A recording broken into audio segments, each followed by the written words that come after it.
our Center for Technology Transfer and Innovations.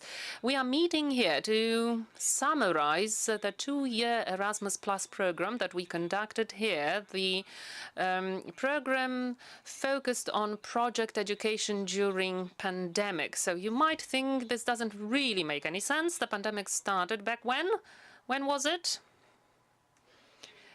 In 2019, it started in China. 2020, in March, we experienced the first lockdown in Poland. So it's, years ago. Why do we organize the meeting? But 3 things. Number 1, there will be more pandemics to come. That's only the matter of time. So it's good to be ready.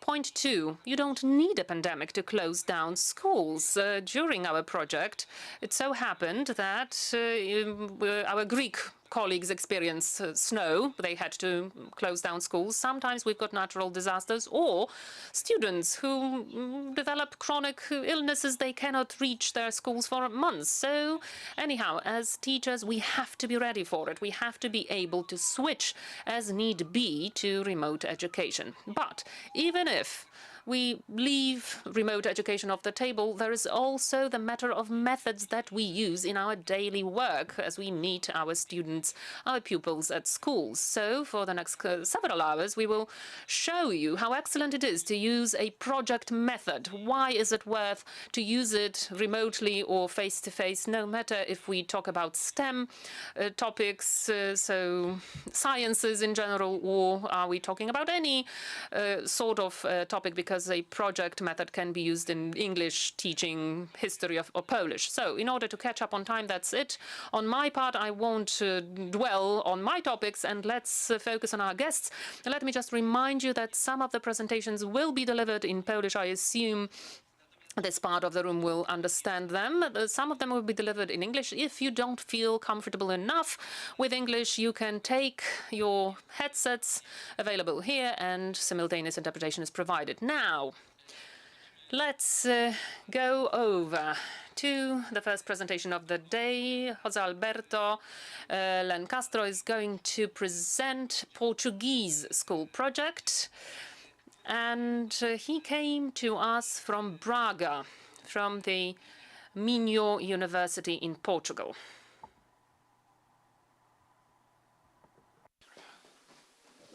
Hello, good morning. I will speak in English, but I believe that you have already the translators. Yes? Do you have the headphones for the translation? I believe they don't have. They don't need. They don't need? They don't have means they don't need. Okay. So, I am José. I'm from Portugal. Do you know where is Portugal? Yes. Near Spain, in the south, the very south, a very warming and shining country. We don't have snow, we have always good weather. So during this project, we have in Portugal, the University of Minho working with the school with students from 5th grade, 10 years old, to 12th grade, 18 years old. And we organized a course with them, and they give the course to their students from different grades. And we organized the course in a platform called Classroom, and the course, it was during 5 weeks. All the content, all the interactions between students and the teachers were done online. And the main reason we organized this, it was because we have a group of teachers, not only one teacher giving classes to a student, but different teachers working together as a group, giving classes to different students from different class grades. So we have all the contents in our platform, and we organize, because it is a problem-based learning and organized the problem-based learning course. We have all the content working as a group. So, firstly, I will show you how we organize the idea. As you know, the problem-based learning should be related to a team topic that is for nowadays related to things that are happen in our daily lives. So we decided to organize the impact of the war between Russia and Ukraine in the economy and the social life in Portugal. How does the war impact the daily life in Portugal related to economy, privilege in economy? We organized, and I will show you, a relay race. Relay race is a team race where you use a button, and then hand over, you give the button to the next player. I will show you because, okay, maybe you have already seen things like this. Reinforcing the push-pass technique and lane positioning, this drill also develops concentration and teamwork. Concentration, teamwork. Each athlete gives 2 commands while in possession of the baton. On the first command, the outgoing athlete does not receive the baton. However, on the second command, the exchange is made with the top of the baton pushed firmly into the palm of the outgoing athlete's hand. You have already seen this in the Olympics, in the World Championships. It's a teamwork, and you pass the baton to your colleagues in a race. So we organized the race using different subjects for different class grades. For instance, we start with history and geography of 10th grade with the story of Ukraine. And what the students research and prepared about the history of Ukraine, it was the baton that they will pass to the other colleagues. So here is a virtual museum where you have all the team working together. Firstly, the economy impact of the Ukraine war in Portugal with the students from 10th grade. You can see all the content that it was online, and the students can research. It was the... Okay, because this is online.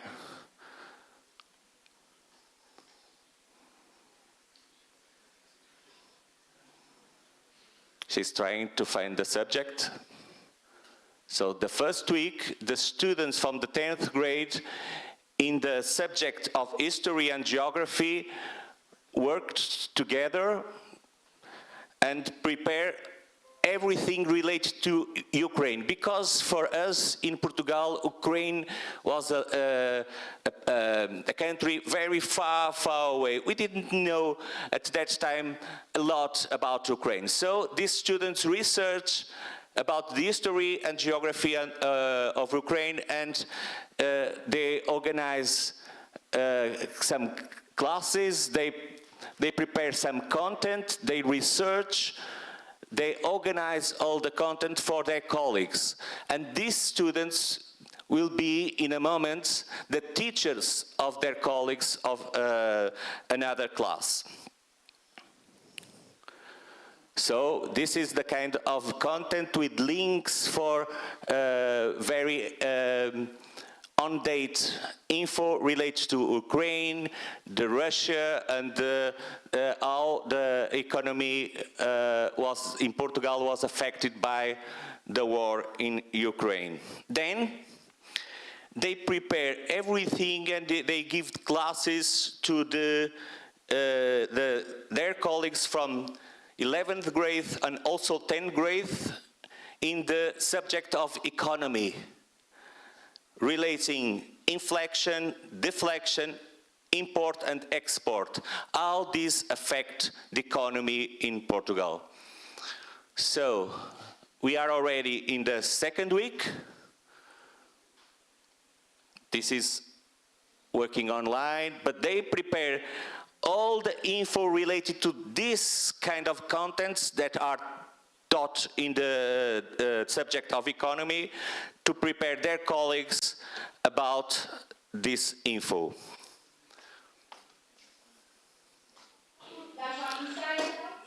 This is a video showing the students of the 10th grade giving classes to their colleagues. And everything that they research about the history of Ukraine, preparing the classes for their colleagues. So this is the concept of inflection and deflection. Then this group of students from 11th grade and 10th grade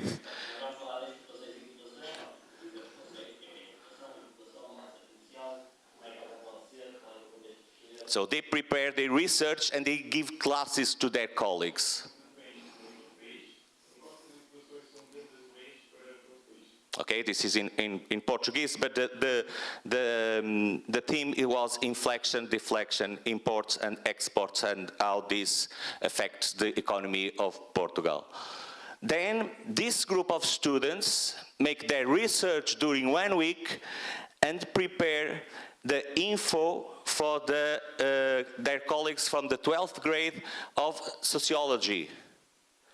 And the sociology, they designed a questionnaire about the impact of the war in the Portuguese economy in general, and they apply this to groups of students from 5th grade, 6th grade until 12th grade. So this is a part of the content of the subject of sociology, and they prepare this to their colleagues for the 9th grade. So they prepare, they organize a questionnaire, they validate the questionnaire with their colleagues, and they prepare an online survey that they pass to their colleagues from all the students from 5th grade to 12th grade.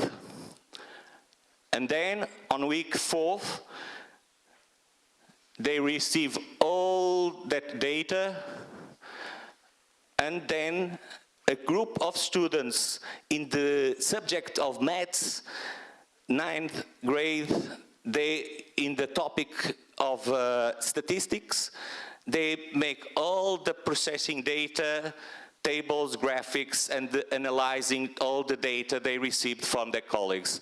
How does the war affect the economy of Portugal? So they organize all that info in graphics. They give the classes to their colleagues.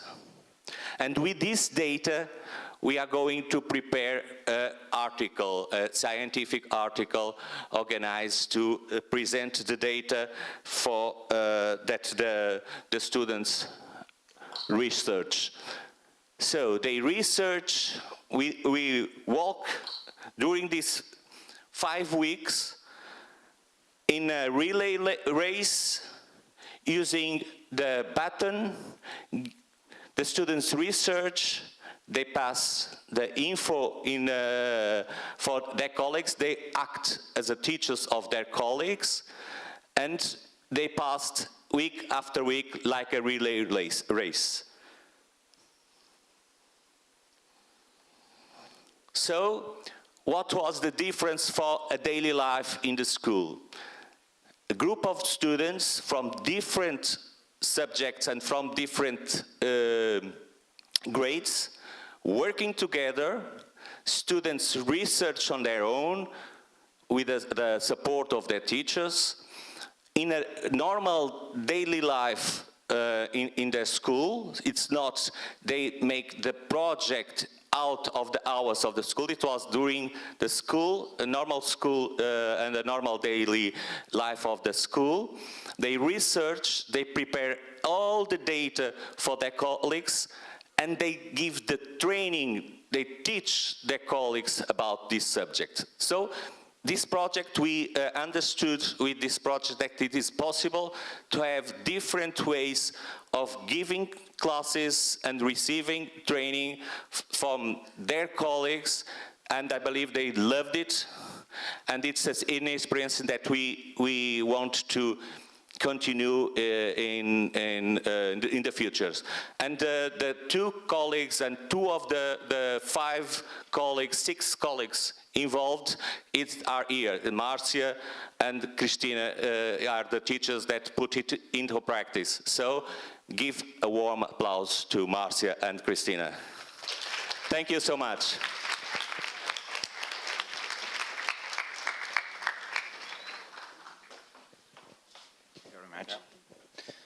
Przy okazji tu Right. The notion of pupils teaching pupils, students teaching students is extremely valuable. You may realize that a teacher always explains things their own way, no matter how excellent a teacher they are. And research shows that being in touch, student to student, is much more effective because a student learned that 10 minutes ago, so they know where the problem lies. I learned these things 20 years ago. I might not remember why certain things were difficult for me. So it's definitely very valuable if all of you work together. José, during his presentation, used a program, a software to create virtual galleries. If you would like to know more about how these virtual galleries are created, focus on what Krisa is going to tell you. She came from Edumotiva, from Greece, and she will tell us about virtual galleries.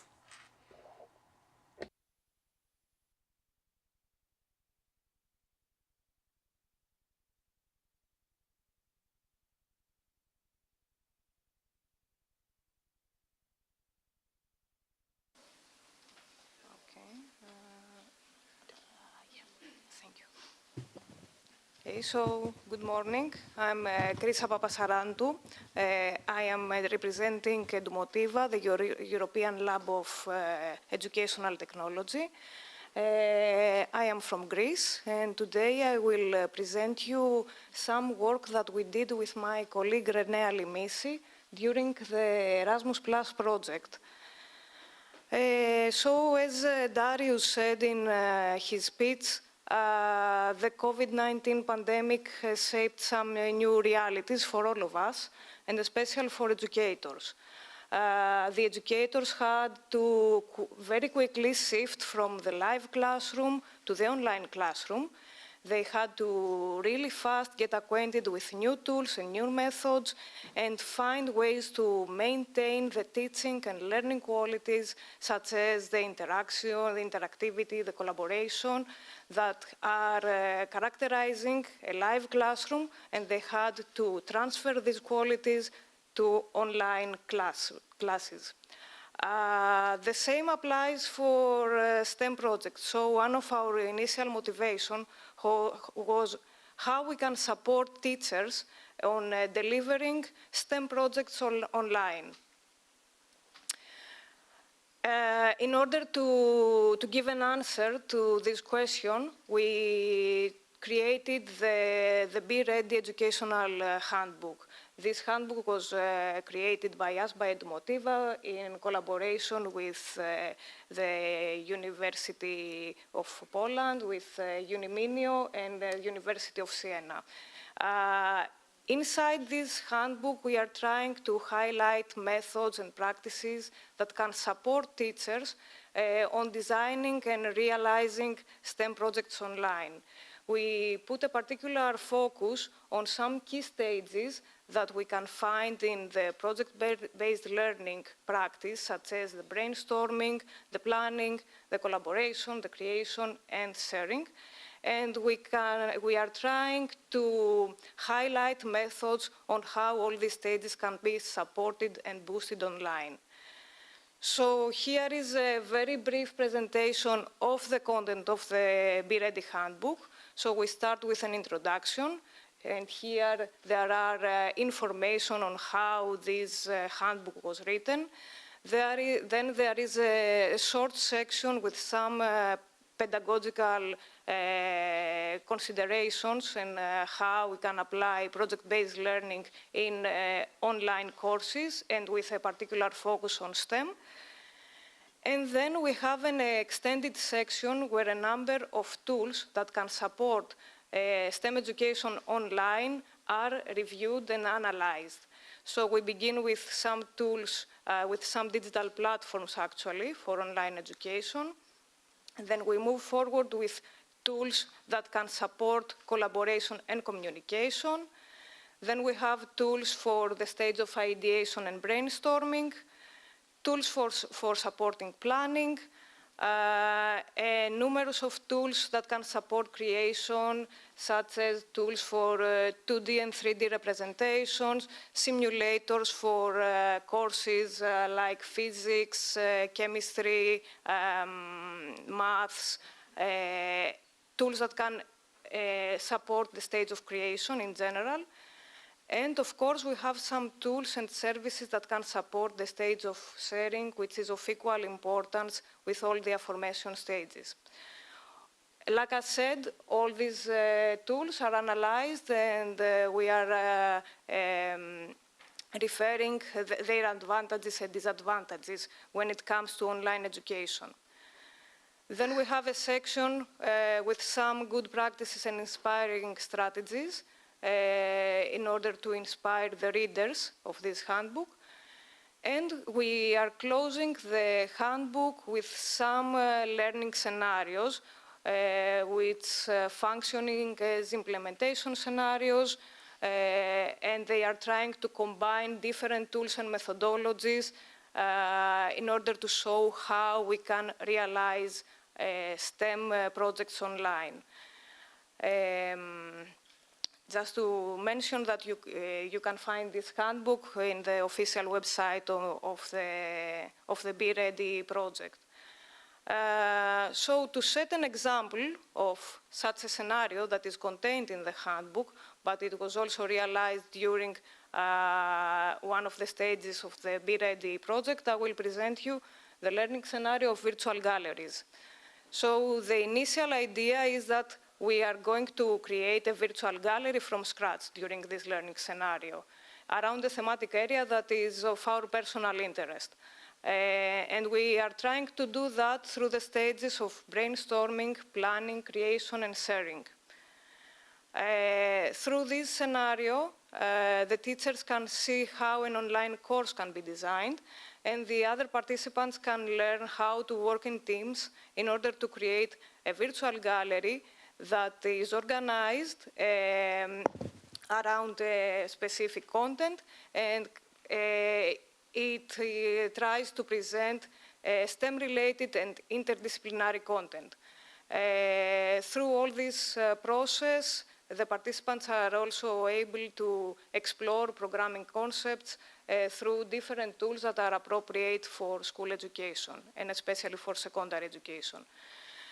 We did that the last May through 4 live webinars that were trying to scaffold the entire learning experience.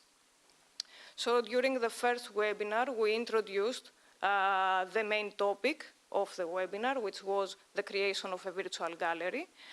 And we set the framework and the main goals of this topic. We tried then to familiarize our participants with the concept of virtual galleries, and we tried to do that in an interactive way. We didn't want to have just a presentation, but we wanted from our participants to share their experiences. So we asked them to navigate some existing examples of already made virtual galleries, and then we have a discussion with them where they said to us and share their experience on what they perceive as a virtual gallery and what they are thinking that a virtual gallery should have. We used the Zoom platform and the breakout rooms in order to have discussions in teams, but also discussions in the plenary. Then at the end of the first webinar, we assigned the first activity to our participants, which was the creation of teams and the declaration of the topic of the virtual gallery, along with a short description of what each one of these virtual galleries will contain. Then during the second webinar and the third webinar, we introduced the tools through which we can create virtual galleries, some of the existing tools. There are other tools as well. You saw in the previous presentation the VR frame. Here we use the Scratch program and the art steps. The Scratch was used to create a teaser, let's say, of the virtual gallery, so a promo material, and art step was used to create the 3D virtual gallery. So we did a short introduction to both these tools, and we assigned short activities to our participants in order to familiarize them with the environment and the features contained therein. In this way, we were trying to make sure that all the participants would feel confident to move forward with the implementation of the virtual gallery scenario. After the end of the third webinar, the participants had approximately 2 weeks in order to create their own virtual gallery. Then, the last webinar was about the grand opening of the virtual gallery. So our participants presented their works, and they were really impressive works. It was a gallery for ancient Greece, a gallery revolved around AI, a gallery revolved around different cloud types. And they were all really impressive works and really interesting works, interdisciplinary works actually, which gave us valuable feedback regarding the entire experience of our participants. And after that, we tried to be in our participants' shoes by creating our own virtual gallery. This gallery was the backstages of the webinars. So we present them through a virtual gallery, all the key stages that we passed through in order to realize the live webinars, which it was equally important to let the participants know how easy or difficult is such a process, especially for educators. This was an important thing. Apart from the Zoom platform, the Scratch, the art steps, we also used the Google Classroom in order to have some announcement and to share material. We also used the Facebook, and we had the YouTube channel of the BeReady project as a repository space for the recordings of the webinars. In order to support teachers, to support our participants, and to support also different learning styles, we produced a number of open educational resources, documents, videos, and half-baked solutions. And in this way, we were also trying to give ideas for further extending different kinds of scenarios. At the end of the webinars, we asked from our participants to fill out a questionnaire. And the feedback that we received was quite positive, actually. We saw that this module was a good example of how a STEM project can be realized online. The participants said that the goal was clear, that there was a good balance between theory and practice, mostly because we had this interactivity between the participants and between us and the participants. In general, the pace, the workload, and the requirements were appropriate, and they thought that the entire webinar was organized in an engaging way, suitable not only for adult learners, but also for younger ones. One weak point was that due to the short time that we have, we only had 1 month, so there wasn't enough time for personal practicing and for going deeper to some of the proposed tools. In general, however, we can conclude and we can argue that the strategies and the tools that are contained in the handbook can actually support teachers on designing and releasing STEM projects online, and the learning scenarios can assist on delivering STEM projects in a meaningful way. Also, learning scenarios such as the virtual gallery, and you saw an example with the previous presentation, permit the creation of interdisciplinary projects and allow participants to infuse their personal interest in the entire making process. That's all from my side. Thank you very much.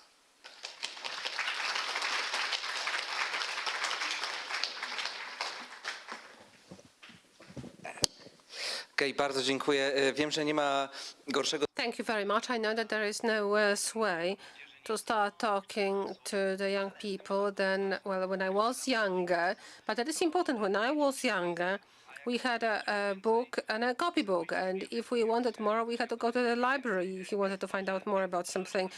So the number of tools, well, internet came up in our mobile phones came only when I was at university. So the number of tools that you have can be really overwhelming. That is why we encourage you to enter the site and have a look at a handbook. Because if you need a specific tool to do a specific thing, then from that sea of apps and tools, we selected what is most useful. But what use can be made of it to prove that these projects do not really have to come from space? You really can do real science from simple things. Let me start with Mateusz Kośnik.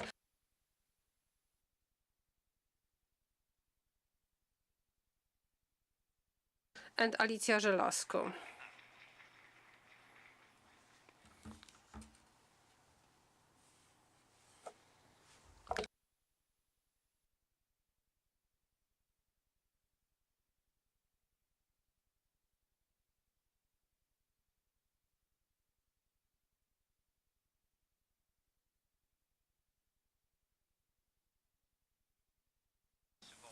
Tremendously honoured to be here with such a marvellous audience. So, welcome. We would like to show you the results of our work regarding STEM projects, and the title is Mathematics of Soap Bubbles, which we are to explain in more in detail eventually. So the plan of our presentation includes aims of the project: open educational resources that were used regarding the topic, and the implementation of the very project. We wanted to focus upon STEM subjects. So you probably know the abbreviation, which stands for Science, Technology, Engineering, and Math. I mean, the first case we want to highlight is the surface area with constant volume of the bodies presented in the picture below. So we have a sphere, we have a cylinder, and we have a cube. And the question is, which body would have the smallest surface area given a constant volume? It's a valid question regarding the soap bubbles in mathematics, which is to be yet determined. But these are prime and transparent examples of what we want to explain further. As for open educational resources, these are just a few examples of what we used during the project. So, well, by saying we, I wanted to be more accurate, because the students were dealing with this part more directly. So we have mural, GeoGebra, art steps, and Edpuzzle, and some other examples.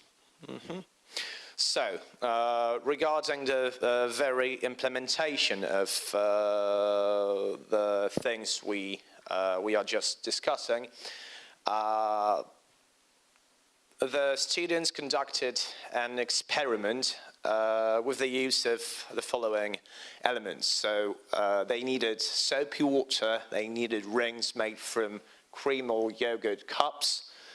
So they literally cut off the upper parts of those containers. Next, tape measure, ruler, graph paper for taking approximate measurements on which I'll just develop later on, and background adjustments. So they definitely needed a certain background. They needed certain circumstances to make it more meaningful and logical. As we can see, the results were presented in the form of a link between the two rings, and the very fabric of it was the soapy water that that created a certain shape. And we wanted to show you what results came from it. Namely, we have a catenoid here. Two pictures, one two-dimensional and the second one is in 3D. So based upon the certain values and rates that were included in this project, we wanted to show you that when we have this hyperbolic cosine marked with a purple line, it matches really great with the shape and with the tension of the catenoid that the students received during the experiments. So, in fact, we don't have intersection points presented here because I'm not sure if you can notice that, but between the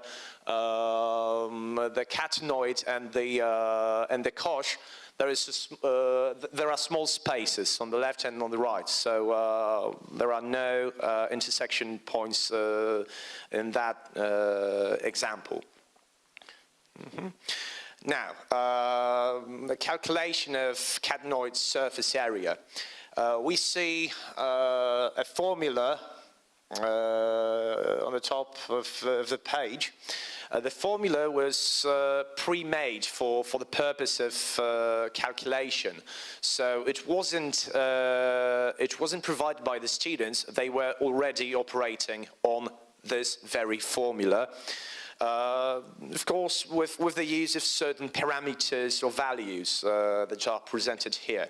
And the conclusion is as follows. The surface area of a catenoid is smaller than that of a cylinder, which is a very valid information, a very valid piece of information. Why?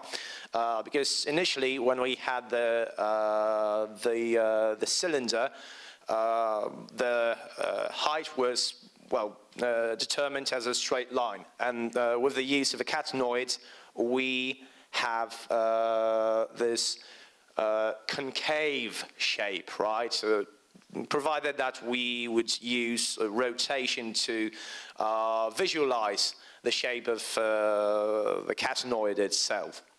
So that's how they achieved the results. Minimum surface in everyday life, because minimum surface is what they wanted to determine in the case of catenoid and its creation. And now you have some examples of the application of methods used during the project. It's an art gallery. It was made by the use of which program? It was Art Steps, right? So there are some irregular shapes and figures, but they were created in a mathematical way, so via use of certain formula. Students' output, right? So the shape of water, minimum surface with the use of art steps gallery, GeoGebra, the catenoids design, and some examples of minimum surfaces regarding natural phenomena. Well, the partnership, as you can see, is transparent. We want to highlight one more thing, namely the participants of the project. There were 45 students involved in it. There were 5 teachers that were included in this project, and that's for the statistics, I guess. And one more thing concerning our online classes, because it all has something in common with online lessons. There was a lesson conducted between November and December last year, which was an online lesson. And that's pretty relevant to highlight that the students did not participate in those activities in real, but through online means. Some of them mentioned before.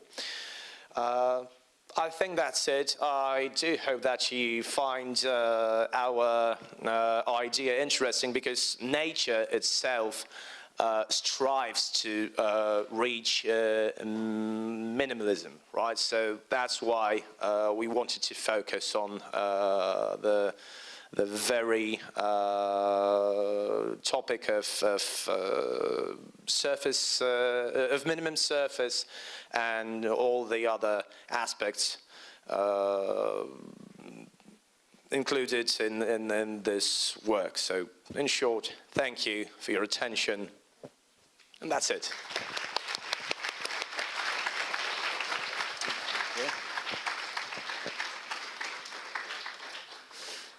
Myślę, że już nikt. I believe that soap bubbles will never be the same if you know that it's hyperbolic cosinus, that is, the connection of two exponential functions, which describes the shape of the concave bubble. It is bad news for those who plan any technical studies. Unfortunately, in order to describe even the simplest thing in true mathematic notions, you really have to plunge in mathematics. And now I would like to invite people, teachers who are not directly involved in the project, but I would like to invite also students who have also experiences connected with the project-based teaching. Hanna Stachera, together with Maciej Wuncik and Adam Pilipiec, and they will talk about perspective of those people who have impaired vision. What can we say about education under such circumstances? All right, good morning. We came to you from a school for students with special needs. It is a school for children with impaired vision in Laski. We asked our students what was the most difficult for them during remote education. At the same time, I can mention that the project-based method is quite present in our school. We keep working using the project-based method because our students are students of the technical secondary school for software development. This is what they do on everyday basis, but can it be done during the remote learning phase? Well, when you hear to them, when you hear what, when you listen to them, and when you hear what they answer, what they say, answering the questions which we asked them, they will tell you what was most difficult for them. Our school is not really very crowded. The number of respondents is limited, but the responses will show to you what was so difficult during the remote learning phase. And now I would like to give the floor to Adam. Good morning. I think that most of people in this room know what remote education in regular schools was. But have you ever thought what it was like in schools for special educational needs students, for example, with impaired vision? I don't think so. In the center in Laski, there were 32 participants involved in the study. We asked them how they worked and how they perceived remote work. 14 students were from secondary, general secondary school, 12 students from technical secondary school, and 12 persons from vocational education class. The first question of the survey was were the materials you received adapted to your visual abilities, and were they also adapted linguistically in the form of simple language? 13 persons answered yes, 29 partially, and 0 answered no. And it may suggest that the materials were not perfectly adjusted, and students had problems to read them properly or learn what was presented. The second question that was asked during the survey was as follows. Did you learn more, less, the same amount while during the remote education period? More, 1. Less, 2. The same, 39. And that means that in spite of these difficulties with the materials they received from teachers, students were trying to cope with it somehow. Oh, she must have presented it wrongly. Everything seems okay.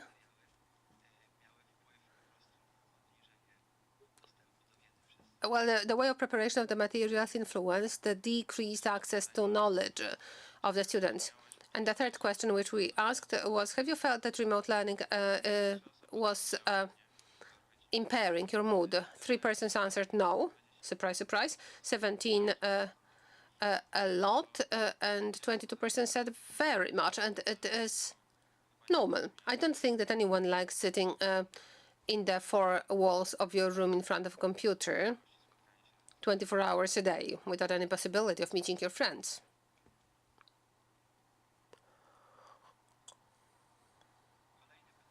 Next. Was it difficult for you that you didn't talk with your teacher, with your friends, your peers? No, yes, or I felt it a lot. 4 persons said no, yes, 7, and a lot, 31.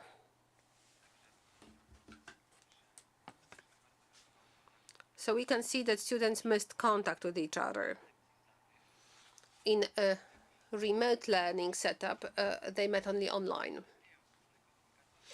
There are different messaging applications like Messenger, Facebook, whatever, but it doesn't replace an in-person contact, it appears. Next. Did remote learning interrupt your afternoon activities in Lasky? For example, orientation, revalidation, music school, or swimming pool, sports trainings, and others? 41 persons said yes. 1 person said no.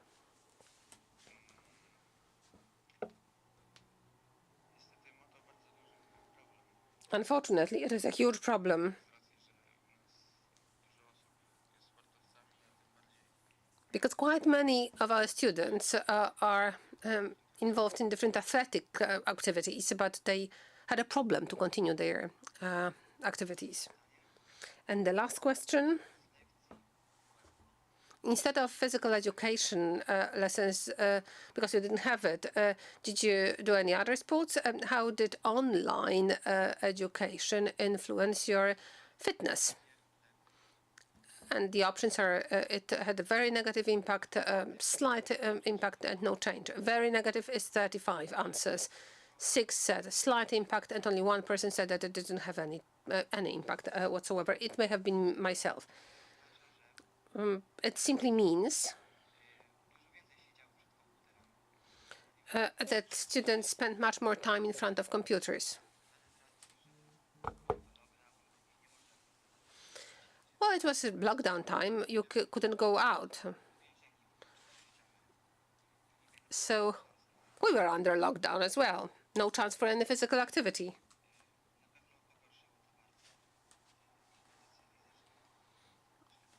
It must have deteriorated their fitness, and in particular, it applies to athletes whose practice is more intense. And now we will tell you what it is like from our perspective. What was the worst for me was lack of contact with my schoolmates. I couldn't replace these contacts with anything else. We were cut off from each other. But we also had problems with some learning materials. And it was much more severe at the time of the first lockdown. At that time, I was in my primary school. We didn't have any remote classes. The only thing that happened is that they sent some materials to us, and it was not always adjusted, and it must have influenced the results of our final exams at the end of the primary school. But later on, it really influenced, for example, my understanding of mathematics. And as far as relationships with our schoolmates is concerned, we didn't have any possibility to meet. It's different when you just communicate using different messaging applications. What was most difficult for me was that I was under lockdown and I couldn't really practice sports, although I am a swimmer. And the only thing that I could do is that I had some access to the swimming practices. But most people didn't have that chance. They didn't have that opportunity, and they simply had to stay at home. So that's it from me. I can't really say much about remote work at school for students with impaired vision, because it's only my second year in that school. But we know what it was like in regular schools. Some studied more, others studied less. Different reasons for that.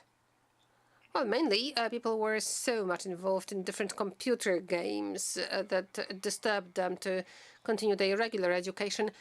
And remote learning, well,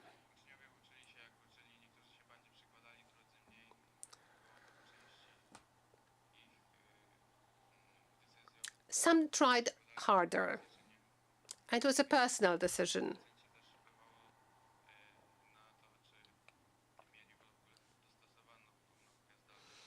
A lot depended on whether the materials were properly adjusted and whether they had really good access to hardware and internet. Thank you very much.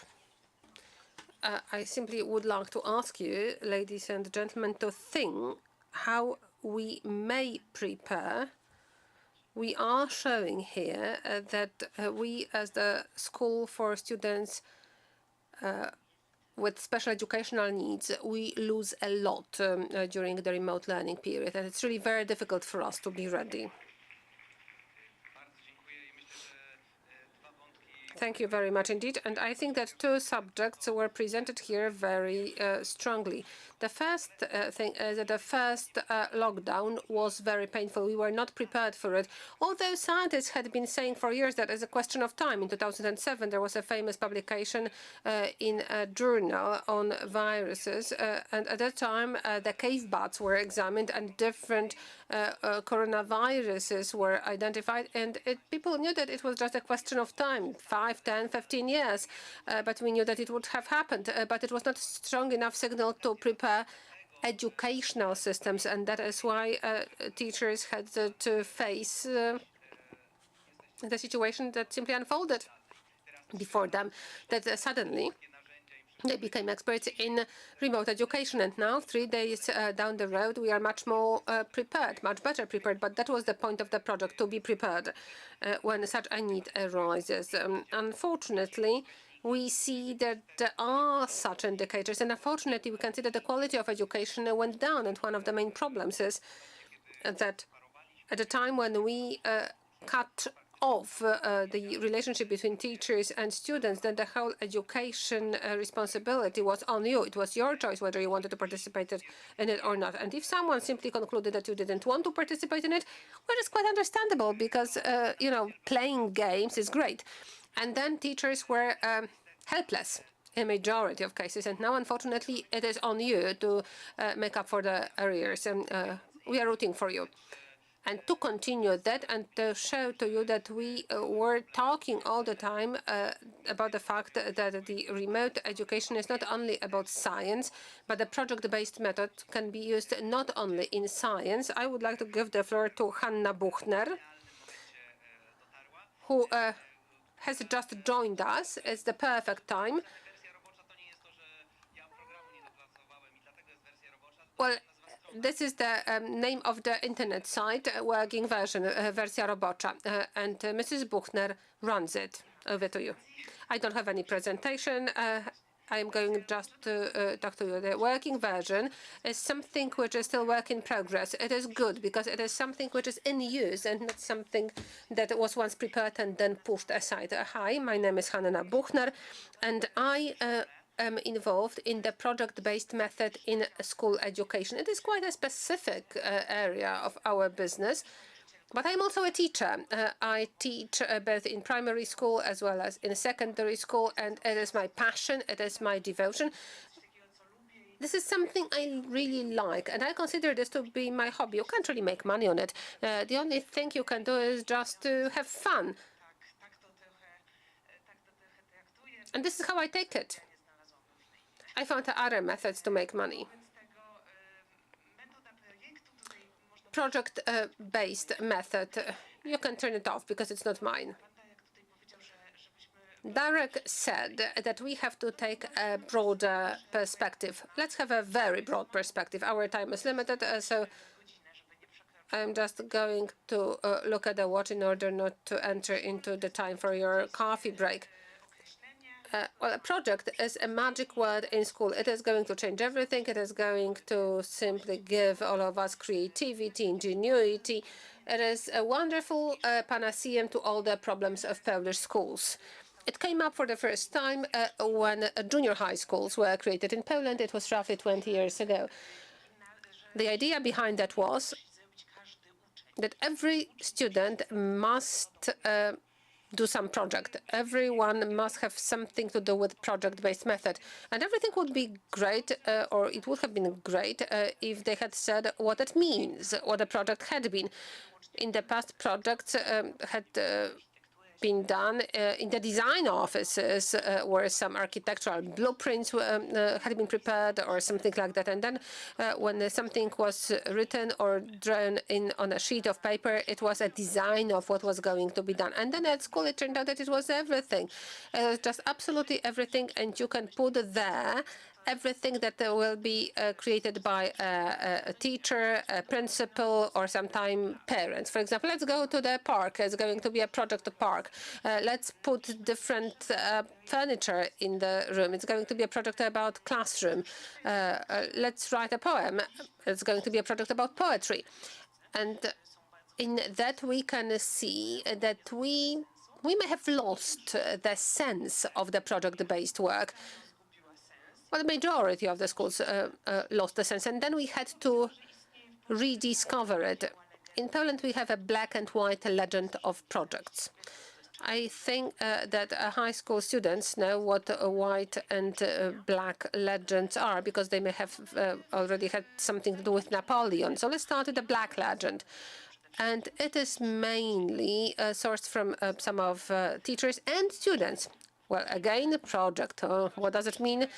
We enter the room, someone allocates tasks to us, and usually we had to get off our comfort zone, which is our benches, and we have to do something we do not do every day, and then we have to work in groups. Well, this is a magic word, groups, and it means that one person who is more responsible or more hardworking or more apt is a leader of the group and will do everything. And usually in such a group, there is someone who doesn't know what it is about, or someone who is sickly, so we never see that person, or they are lazy and they don't want to work at all.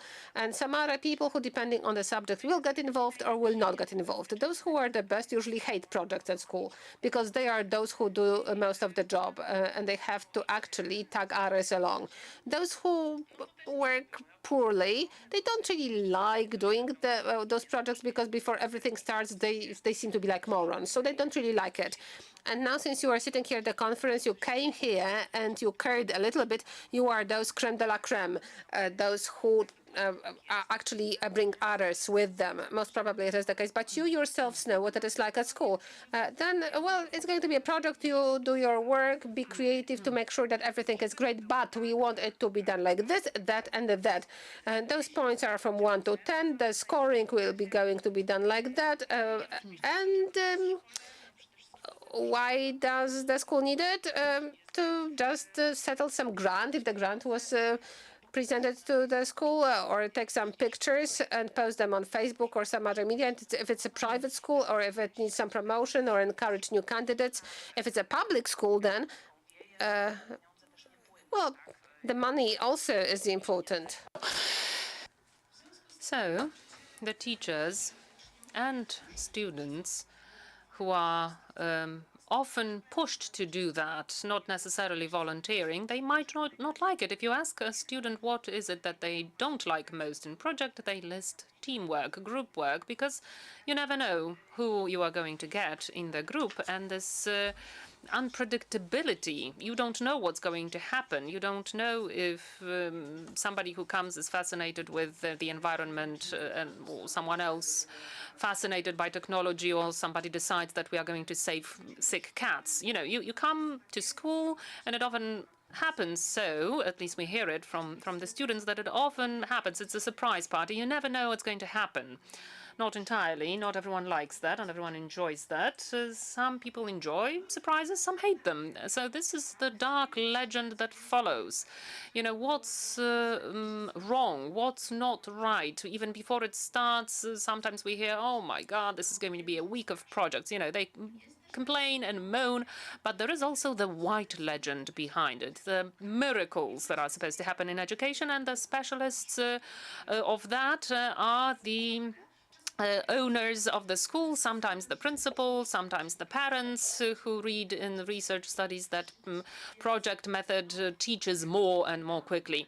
You know, you don't really see that so much, because if people don't do anything through the week, and then when the deadline comes, they just try nervously to do something, the quality is so-so, and we are still very far from Harvard, so we ask ourselves the question why we are doing that. But, you know, appearances are appearances. If you put in an educational product into a search engine, you find all kinds of miracles there. You know, it's nice to look at it, to see how wonderful, what a wonderful job Polish education is doing, because nobody's showing their failures. Nobody's showing that some things do not work.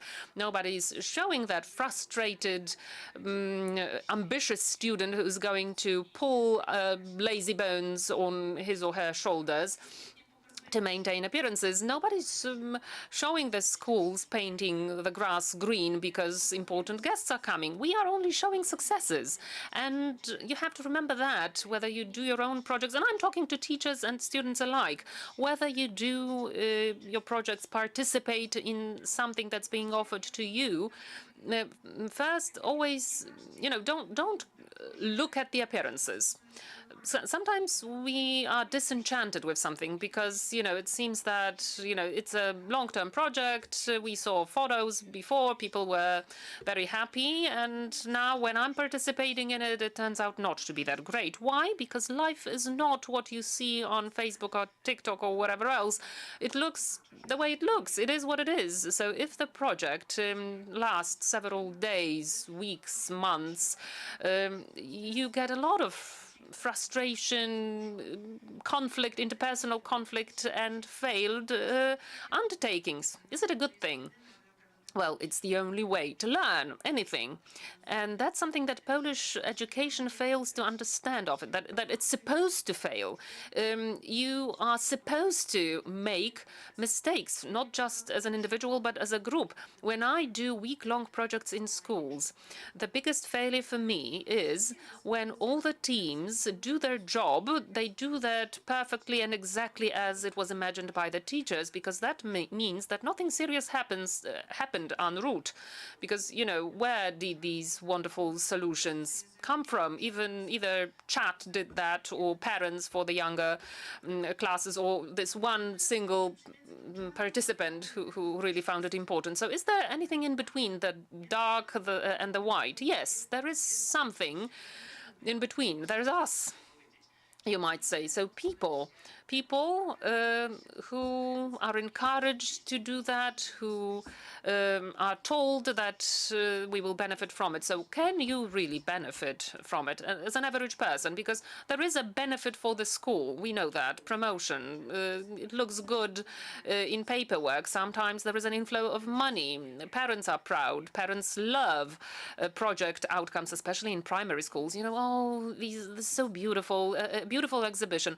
And, even though the arts teacher corrected, let's put it this way, the majority of these displayed images, that's not really significant. So now, what can you do to change that? Because in truth, the thing is, we complain about the ministry, about the system, about the curriculum. We complain a lot because we love it. It's what we do here in this country. But there are some places where, you can get some room, get some space, and think, it's for me. I'm supposed to be developing, so let's check it. Let's try and do something our own way.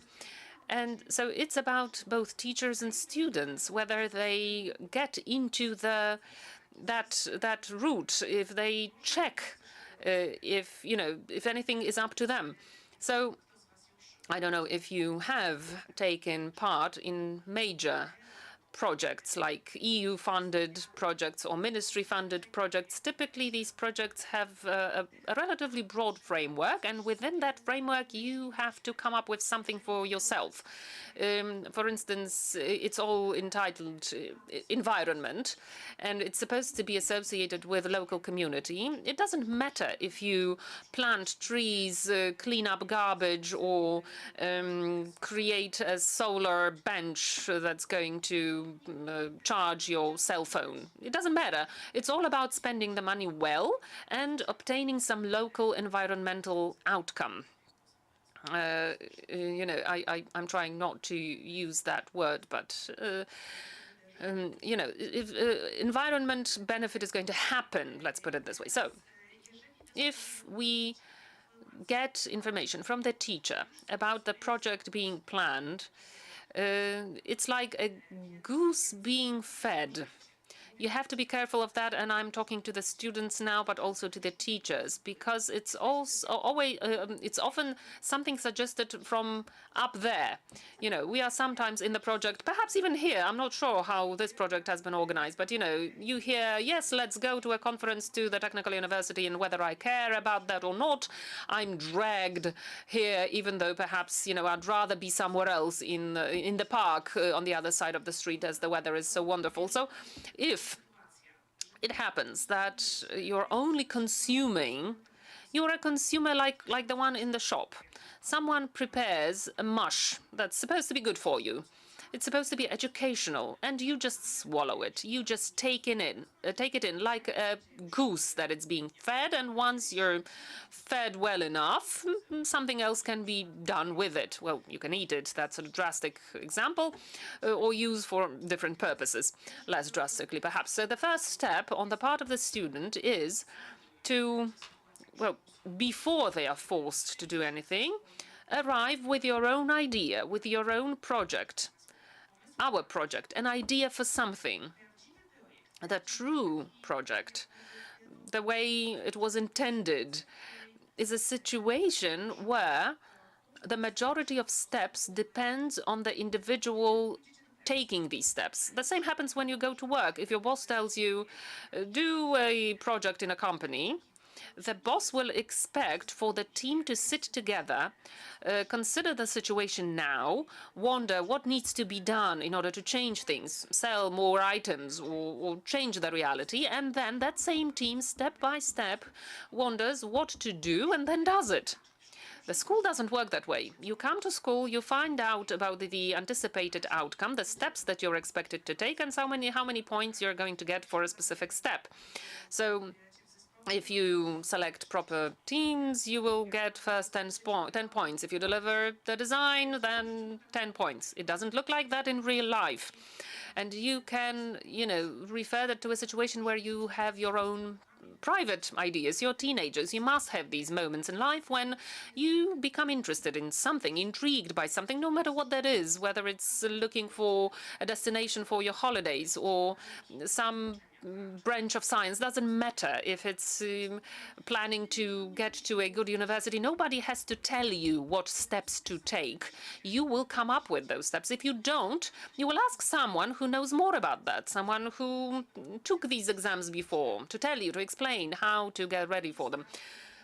So at school, the curriculum and the entire system promotes projects.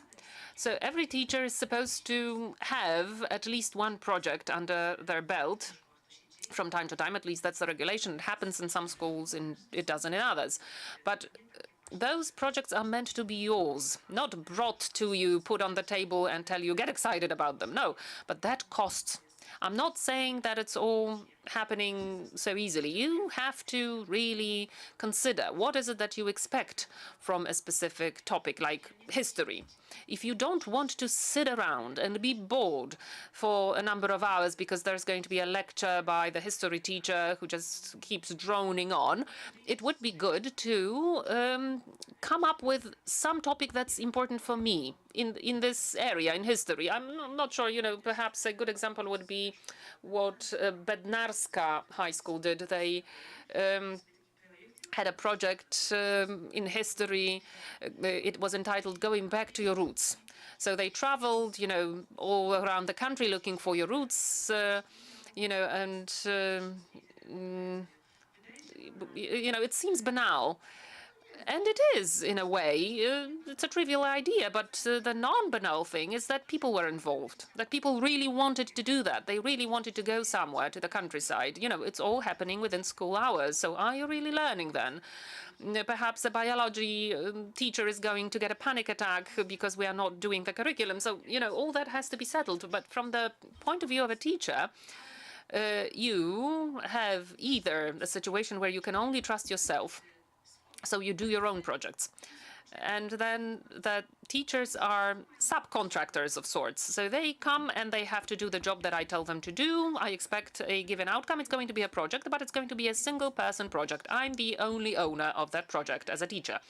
And then the situation of students is less than interesting. So either but I can also, as a teacher, trust my students. They come to me, they tell me what they want to do, and I can like it or not. Now, the question is if that fits into the broad school framework, or is it completely out there? Because if that project is about, I don't know, favorite music and bands, and we are talking about history, perhaps, it's completely outside of the frame. But if my students actually did something like that. They didn't want to learn from about the new HIT handbook. They didn't want to have these classes based on that handbook. So we asked them what they wanted to do, and they said that they would go through a number of museums depicting modern history, and then they organized a debate about that. And that debate really worked out. As a teacher, I would maybe expect that to be even better than it was. But the fact that they came up with it, they organized all that, they implemented all that. They went to Gdańsk and, in 5 different places to collect material, to do research. I think it's going to be better for them in the future than learning dates by heart. Why? Because in some of the museums, some of them would never go there if it wasn't for that project. So this was not my project. I hate debates. Oxford debate is not something that I love. I dislike it. In the museums, mostly, I think half of the people sleep through what the guide is saying. So I wouldn't choose that, but they chose it. Some of them were bored.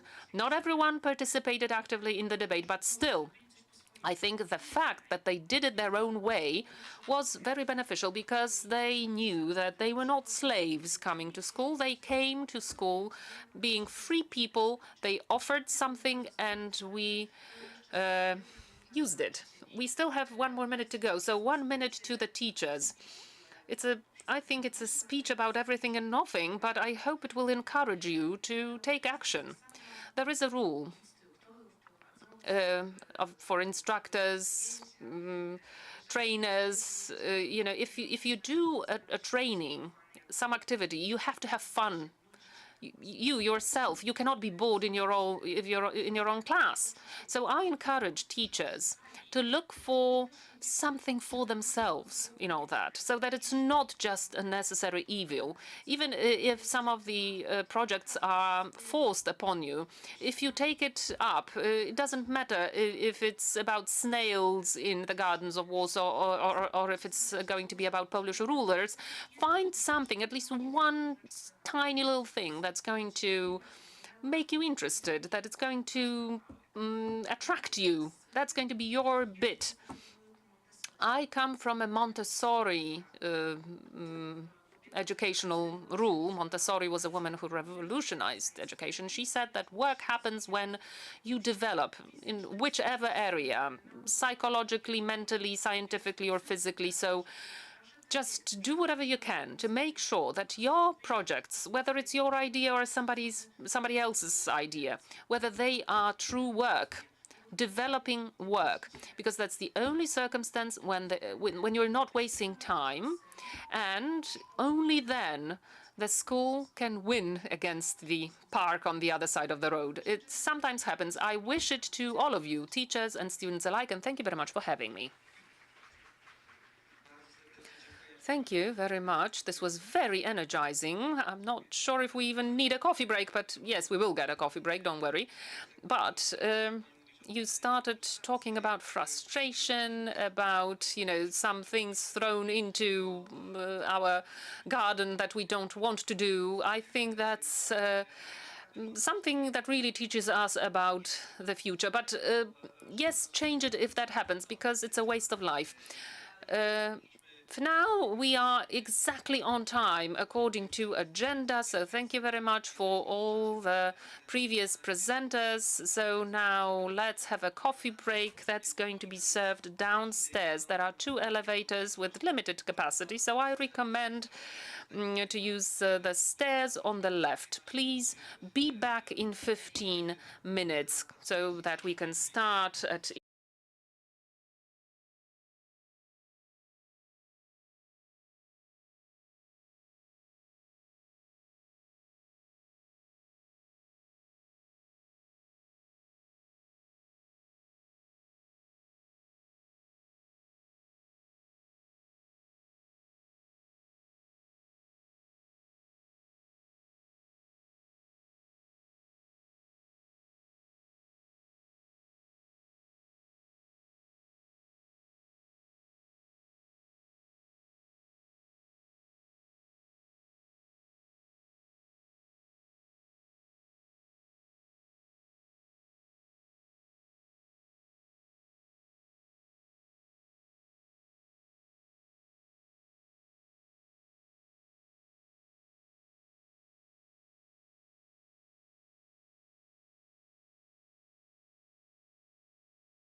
Dobrze, udało nam się.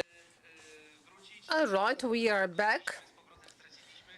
We lost again sometimes, so again we will have to get organized very efficiently. I can see that Anna Maria Alasotti is already on stage. So over to her. She is a participant of a consortium, and now she will talk about another project of hers. Okay, so it's there. Final. Okay. Super. Hello from Italy. I will present you shortly a project which is not a BeReady project, but I think there are many intersections. This is an Erasmus project which is going to end this summer, and it was about bring AI in schools. And I like to start with this sentence which was shared by teachers and students. The future depends on what you do in the present. So the idea of the school, this was the coordinating school, this is my school. We are in a small rural area in Italy. This is just, I think, to inspire you that you can try and do things networking all over Europe, even if you are not in a central area. In our area, there are some cons. We have a lot of people commuting for studying and working. There is a relatively isolation, both cultural and geographical, even if I would say that in Italy it's a bit hard, at least in the north, to say that you are really isolated. And of course there is the aging population, which is typical of the mountain areas. But on the other side, there are human resources, which I think is the key, probably even more than funds, always. An inclination to innovation from the teachers, international experience. You can see some of the projects that have been done in the years. And last but not least, a good connection. We were one of the first villages who had fiber optics. Why I'm saying this? Because when we made up our partnership, we decided that it should have big cities. One of the partners was in Vienna, a school with more than 3,000 students. But on the other side, there was our school, small on the mountains, and for instance, a very small island in Greece near the Turkish coast, Kalymnos. And then in Spain, we had Pamplona, which is a big town, but not as big as Vienna. What was uniting these four schools? The idea that in the artificial intelligence age, where we are now, I think that even in Poland you have heard a lot recently about ChatGPT. For instance, Italy has banned it, and there is a lot of debate about it in the country. But however, what is interesting for us now is that we radically need to rethink education. It's not just the pandemics, it's what's happening even now, even in this wider landscape of artificial intelligence. And when I'm thinking, I'm saying rethinking education, it means not just tools that you are learning, but a new methodology, new approaches, and I think that this is really the key, new opportunities. So what is needed is a change in perspective. Students, and before them also teachers, needs to be trained in these new tools. I think that probably teachers need it more than you, because here there are a lot of students, and I see that students are very quick to learn and take up many of these tools. But the thing is, shall we use these tools to recook old things or to do new things? Also because there is a very fast obsolescence of these tools. When we started the project 3 years ago, we had a view, we had ideas, and in 3 years we had to change almost, not completely, but we had to change a lot. Because it is very quick, it is very fast, and what school education needs to decide is if we want to educate Series B robots, which means students who are doing things that robots can do much better than them, or if we want Series A humans, which I think is the important thing. So the new technology is here, and initially, as usual, use it to make all the work easier, but then there must be something more to that. So what I think is that, yes, we can ask more to students because we have new tools that empower them to do more. So this is really what is the opinion shared by the teachers in the project, and also on our part, there is the big question, what has still sense to teach if we have to change this perspective?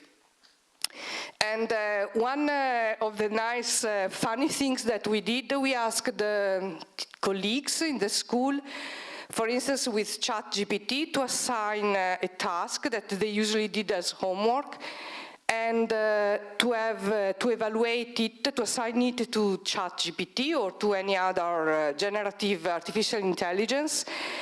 And we asked them to evaluate them, trying to be really objective. In most cases, they found out that the machine could do it. So does this still have a sense to give this kind of task to students? This is an open question. The subjects involved in the projects, as you can see, were quite a lot, according to the school, to the country, but they go from ethics to English, robotics, ICT. What we wanted to stress it is that AI is not just a scientist thing. It's not just for students who are thinking of science in their future, engineers, mathematicians. It is much more. It is touching on all the citizens. And we think that AI will be successfully implemented in school when it will not be math teachers, physics teachers, ICT teachers who are the leaders, but the other subjects are. I will just try to show you some examples. The project decided to work along 3 lines. The first line, it was also a marketing strategy, was to think of tools for teachers. I mean, there are a lot of tools that students use or can use, but also teachers can use them to enhance their productivity, to support innovation. And then there is a whole batch of things, of topics, which are, I don't think that any future citizen of Europe and of the world cannot know. I mean, there are so many things about artificial intelligence impacting on us that all students should be aware of them, no matter what they are doing in their future life. And third and last one, which was the one most involving students, how to have a new didactics. So we tried to have teachers find, test new tools, and also have try to have activities, design activities, and test them. The idea is that the students with this kind of tools can really go to empowerment in their learning, a learning which can be more inclusive, more personalized. So just to make a few examples, with AI you can have a tutor age 24, because just imagine, for instance, a foreigner student. In Italy we have a lot of problems with this, with migration. And for instance, you can ask the artificial intelligence to reformulate a text to a lower level, to more, you can take, I don't know, something like about physics, which is very difficult, and ask the machine to reformulate at a certain level, and it does. Of course, you are losing some of the informations, but at least you can give comprehension. Imagine someone who doesn't know the language and is thrown into the school. But for instance, you can have conversation with the machine, and this is a way, maybe not the optimal one, but you can learn a language as if you were talking to someone from another country. And okay, I will not go through all these examples, but yes, you can scan a huge amount of papers, summarize, find keywords and so on, without having, I mean, you can have the artificial intelligence do the dirty work for you and then concentrate on the most important things. And just to talk about artificial intelligence, I don't know if some of you know this, but there are already machine searching engines based on machines. There is Perplexity AI, there is you.com, there is ChatGPT, and for Google, which is probably most famous. But it seems that really the future of search engines will be a future where you are dialoguing, not putting keywords with your engine. Okay, this is again about an overview of how teachers' creativity can be empowered. For instance, we ask the artificial intelligence to create rubrics and use them to give to the students to prepare for the test, and also to then we use them for the text. One of the things that I think is extremely powerful is the fact that you can give feedback. You can, as a student, you can receive feedback almost immediately. I don't know about your teachers, but for me, when I have 60 papers to correct, I can try to be very fast, but sometimes it takes me a week to bring back the tests. In this case, it's much easier to give feedback and the corrected test immediately to the students. Okay.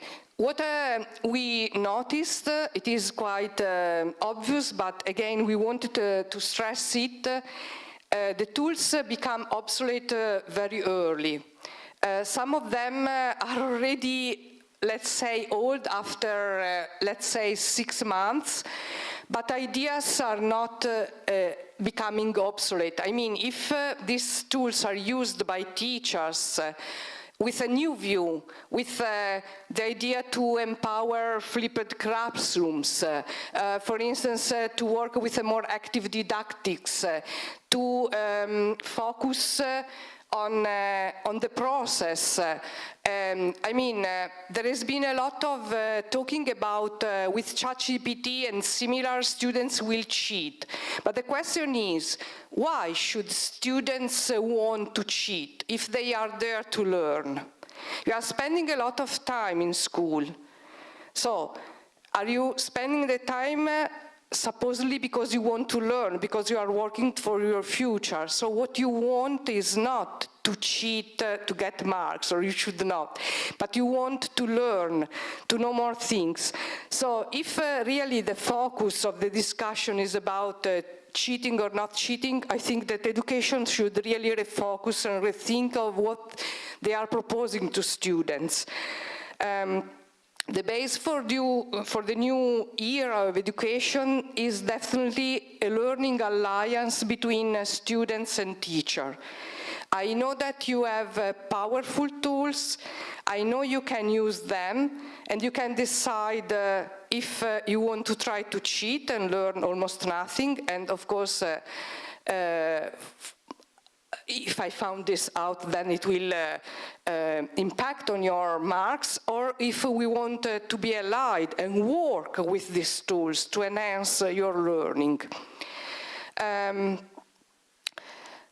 So one of the things which are more impressive, I don't know if you use them, is all this set of tools of generative AI.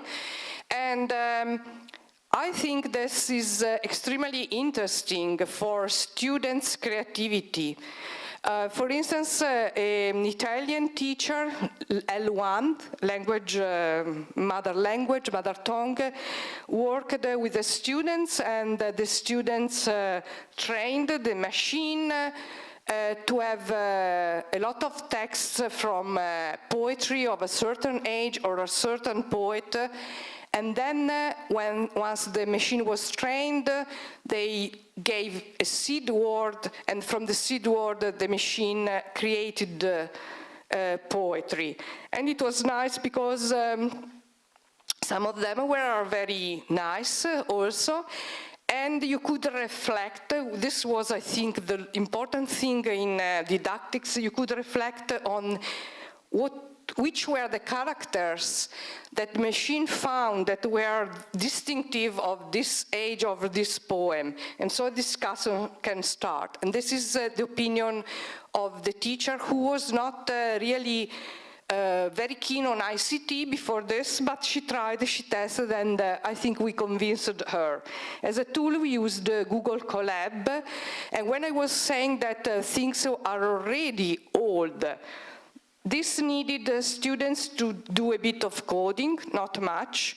Now you can do the same thing after 1 year with ChatGPT with absolutely no code. It depends on which are your objectives in teaching. And then about with generative AI, we had a lot of fun in arts. I don't know if you know this project. This project is Next Rembrandt. The machine was trained on Rembrandt pictures and created a new one. And students went with this picture also to art teachers, and they were not able to see that it was, let's say, a fake one. And we had a lot of generative art with coding, with open processing, which let us reflect about how you can generate art from algorithms. And also we had a bit of input from data. With data, we created the dynamic art. So the question here, just to make it short, is can AI be creative? Because one of the things that we have been hearing in the past year was, okay, AI will take out some kind of jobs, but creativity is human. There is no risk of being challenged in this area. And actually, we could maybe rethink what we think creativity is. Or we may think that AI is there to empower human creativity. I don't know if you know this, but there are already authors writing books together with AI. They are co-writing, which means that they make brainstorming, AI writes some pieces, and then the author revises it, makes it better, and so on. So probably this is the real way to think about it. And if you are keen about the real artistic and graphical part, visit this and you will see a lot of experiments of artists working with AI. So here, since I think that the slides will be on the website, then you can have a look afterwards. Here are some of the tools that we were tried to test. And about writing, reading, and learning, you can, maybe you know some of them. Redwordify is very, very interesting and free. Not all of them are free. And then there are here for image generation, probably you know DALL-E, which is from OpenAI, like ChatGPT, but there are a lot of other ones, even free ones. And there are also about music and sound. You can really generate dialogues. So for instance, for language teachers, it is very interesting because then you can have your students exercise even in oral skills. and more tools about productivity and different things. I mean, I don't think that there is any subject who can't find a tool. And another thing they did was to ask ChatGPT which tools were there for their subject. And they got some strange suggestions, but also some interesting ones. I think one of the main things that really is interesting for each of you, and that school should not consider, is a whole batch of ethical issues rising with artificial intelligence. I like this picture because we asked the students to say what they thought she was doing. And some thought she was going to a party or having something like this. Actually, this girl is a civic guardian, they call themselves, which means that she's demonstrating that it is possible to defend your privacy from facial recognition, which now has gained momentum and has reached extremely high levels. This is a map. Okay, let's go. This is a map of the countries who are already violating civil rights using all the cameras and facial recognition. But what I think it is creepy is how many countries have the potential to do this, but at this moment now, they choose not to do this because they are democratic countries. But if something changed, the technology is in their hands as well. So, for instance, here you can see the students who are manifesting against the Chinese and their freedom in universities, and they're wearing the umbrellas and the masks just not to be recognized. So this is actually a problem. And it is fun, because we found out that there are people who are trying to find solutions, like a way of cutting your hairs or makeup, which is puzzling the machine, because the algorithms is not recognizing this as a human. Or again, Italy is the country of fashion. There is a startup of 2 young girls who are producing dresses which are quite strange, but not so bad after all.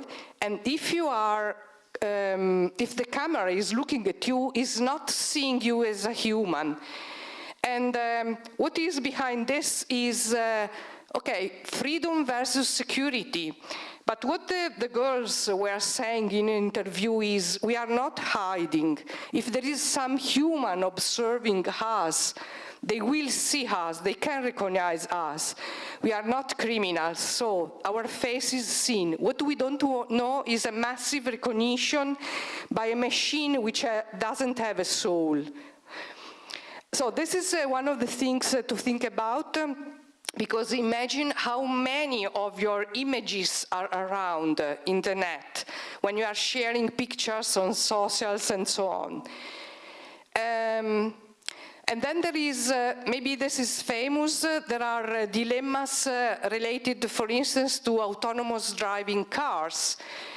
What about cars that need to choose? If someone is stepping in the road, will they decide to run them over and keep the driver safe or not? And what about, will this choice depend on the number of people you are running over, on the age? For instance, this was quite a nice question, because they asked the people to vote. If there is a tram, there are no brakes, and the tram is going to hit 5 people, but if you are moving here, this button, it will just have 1 victim. And people mainly, of course, voted for this, which is the less evil, but when the question was reformulated, there is a fat man on a bridge. Shall you push him And so if he's falling on the track, he will stop the tram and save the people. There was not the same answer, because this was considered as something like more criminal.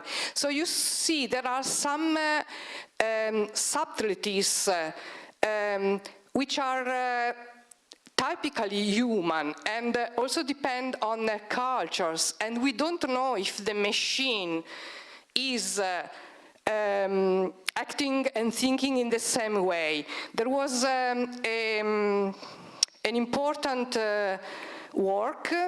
You can see moralmachine.net. You can still answer the questionnaire from MIT, and they found out that we don't have a globally shared ethics. If you go in Asia,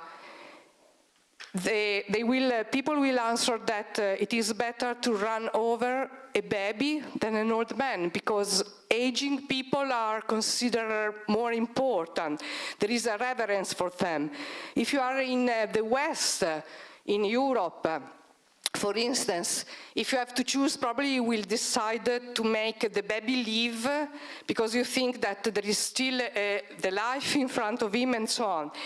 But consider that when you are training machines, there are humans behind them. So who's going to train them? How can we ask machines to choose and to have an ethics if we still don't have a shared world ethics? I leave you about the ethical issues a last nice example. There is an app. You can connect to the web and find it. It is called Ask Delphi. Again, the researchers, this was research work, wanted to see what the machine was answering. It is wrong, it is right.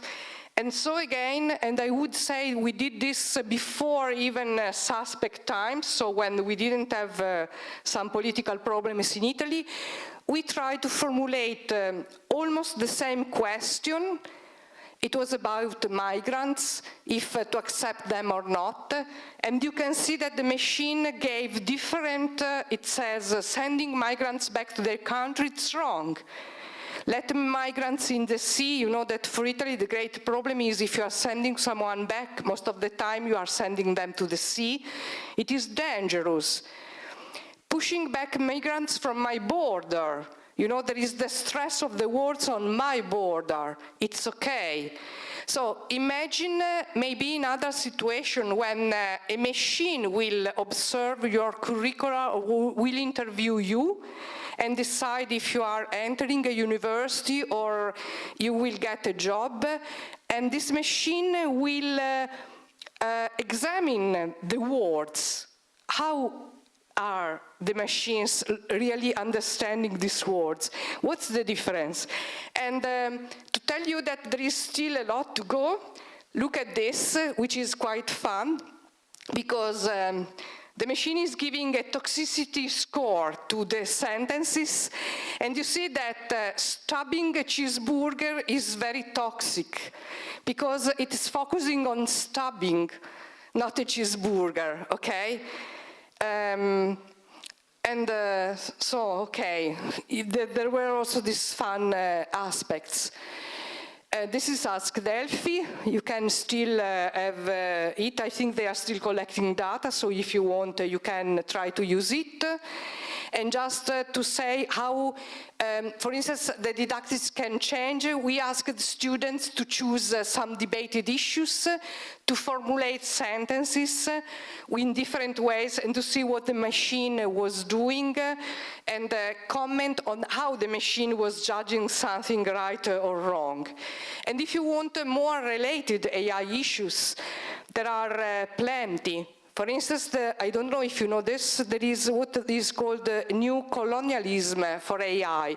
There are countries where workers are training AI, being paid very little, doing, again, let's say, the dirty work, while, and of course this is done in countries where you pay very little the workers. but maybe there is not much control on what is going on, which can be also dangerous. And then there is the price of carbon footprint of AI and all the computers, which is quite high. There is, I think, very promising the fact that there are new AI systems being opened by researchers. There is Bloom in Paris. They openly declare that they want to democratize AI. So they are, let's say, the challengers, the competitors of ChatGPT. This is in July 22. And in March 23, less than 1 month ago, there was Claude. You can look for it on the internet, from an Italo-American couple of brother and sister. And they explicitly say that they are focusing on an ethical AI. So I think there is a lot going on at the moment. Okay, we had a lot of things about statistics and probability, but I will not go into detail. We worked with social robots, which were humanoid robots. You can see now, this is quite famous, I think, and this is less famous. In Italy, we were the only school, we had it directly from USA. It was incredibly difficult to get it there, not because of the price, it was cheaper, but because of bureaucracy. And students use it for culture. For instance, they organized a visit to the historical castle guided by the robot. And then they used it a lot for inclusion. This is one of their team, their fellows in the class, which is a special needs student. And the idea, in the last year, they worked with about social robot in social life, social robot companion in the family, in the house, and so on. This implied a lot of coding for some, but other students worked more on designing the experiences. So you don't really need now to be a great coder to work with this kind of robots. And on the website, at the end of the project, which means at the end of this summer, you will find all the open educational resources. And for teachers, if they are interested, unfortunately it's teachers, not the students, summer school will be in Italy in the last week of August. And there are still a few places left for foreigner teachers, because we want to have not just Italians, but a mixed environment. And if you want to see what we did in another summer school here on the mountains and what people said about it, you can scan the QR code. So thank you for your attention.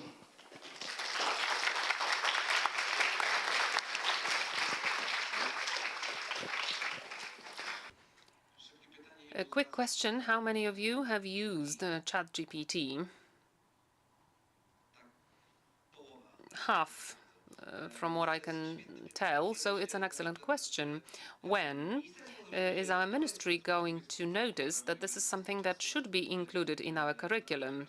It's just a matter of time when it becomes essential. But now, departing from the soft issues, something that is easy to do remotely because it only requires a computer, let's switch to hardware. So from software to hardware, Angelika Tefelska, Dr. Angelika Tefelska, also representing the physics department of the Warsaw Technical University, will tell us about how to teach electronics remotely if you have appropriate hardware. Over to you.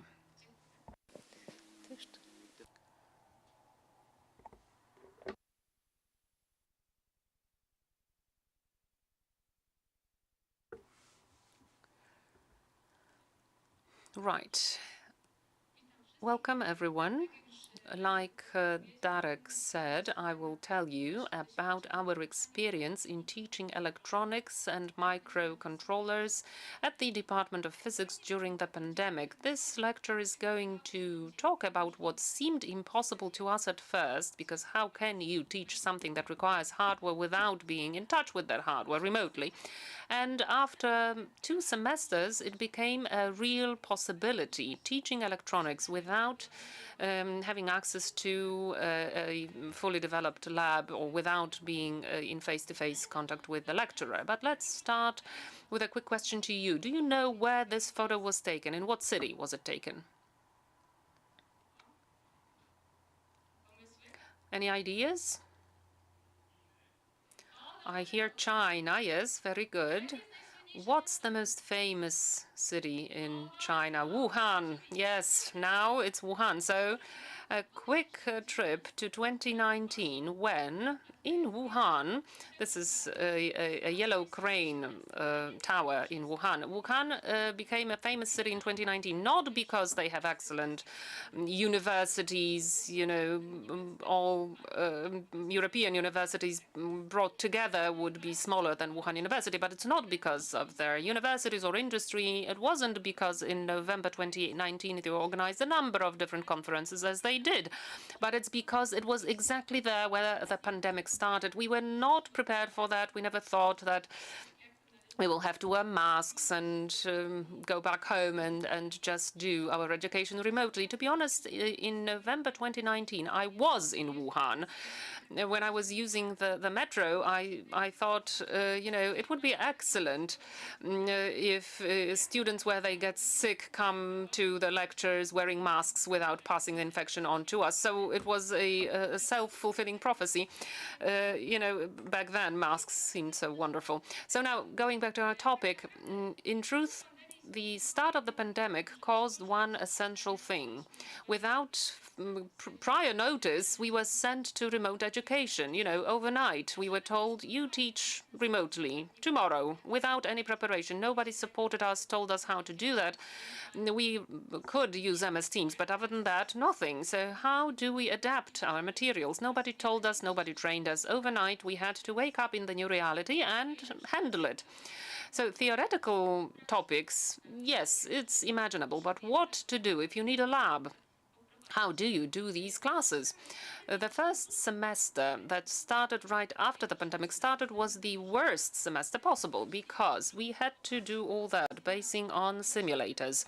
We had two courses back then. One was in analog electronics, level 2. It's called Electronics in a Physical Experiment. Luckily, these were experienced students, experienced with electronics, so they already had previous 6 months of contact with electronics. The other course was focusing on microprocessors, teaching about AVR-AT Mega 30 microprocessors. We based our teaching on two simulators. Multi-sim, that's the first one. It's a simulator where you can do all kinds of measurements. It looks more or less like this. So you can open a panel, LV panel, and the students had it in the lab, and on the simulator it looked as though they were watching the simulator live, only you were organizing the elements, you know, like pulling on the resistor or the condensators, and you were binding specific elements with proper cables marked as oscilloscopes or Bode's analyzers. And on a simulator, you could do measurements. This is an example of characteristics of a frequency function for one of the systems, so students could download that and analyze this data. Our experience was that if a student was previous experience with electronics, it wasn't so bad to work on a simulator.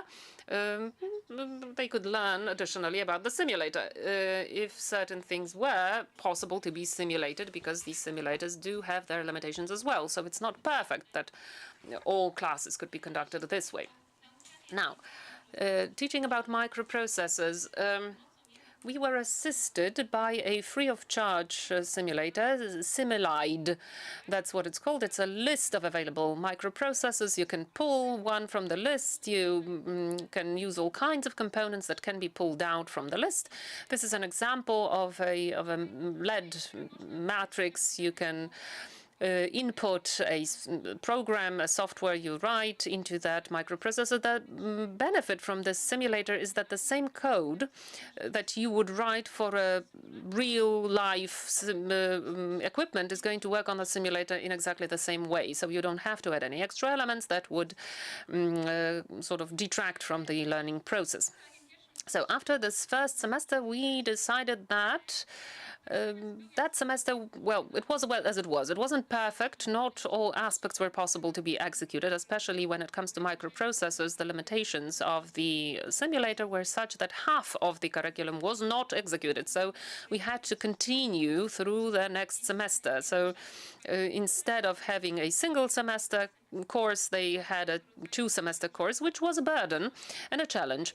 And so then we came up with an idea that we had to streamline things a little bit. So how to do that? The entire electronics lab, where we have all kinds of equipment needed to do measurements, generators, oscilloscopes, and how do we put all that in a tiny little box that we can give to a student to work on that remotely? And it turns out that one of the manufacturers created a piece of equipment like that, a device that can fit into your hand. You can put it, you can link it with a computer, and it stands in the three.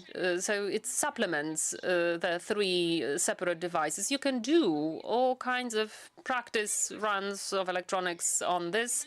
So our dean managed to finance the purchase of 80 such small boxes, such small devices, and we distributed that to the students at the beginning of the semester. So the students came, borrowed, and then returned after the semester these devices. So this is the box that we issued to the students. It included all kinds of components, analog discovery, amperometer, all kinds of elements like resistors, potentiometers, and so on, and semiconductors, also all kinds of cables. And at home, they could execute all the measurements as if they were doing them in the lab, only they were not linking up to an oscilloscope, for instance, but to analog discoverer, then to the computer, and on the computer they were analyzing data.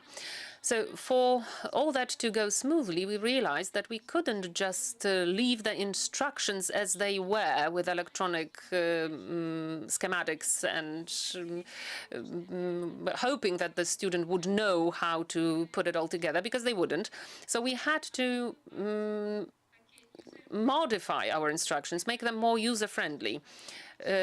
So everything that you had to put together was clearly illustrated, and we were assisted with fritzing. That's the kind of software that allows you to do that kind of schematics. So you've got analog discovery board, all the elements that have to be linked together. You see how to do that exactly, and this made things much easier to the student, much simpler than being left alone with it. On the next step, the dedicated software was used for analog discovery, and you see that it contains all kinds of instruments. So you choose scope, like an oscilloscope or other devices, depending on what you choose. You either get a configuration window to choose what you wanted to generate, or just a single window that shows you the course of what's happening on the screen.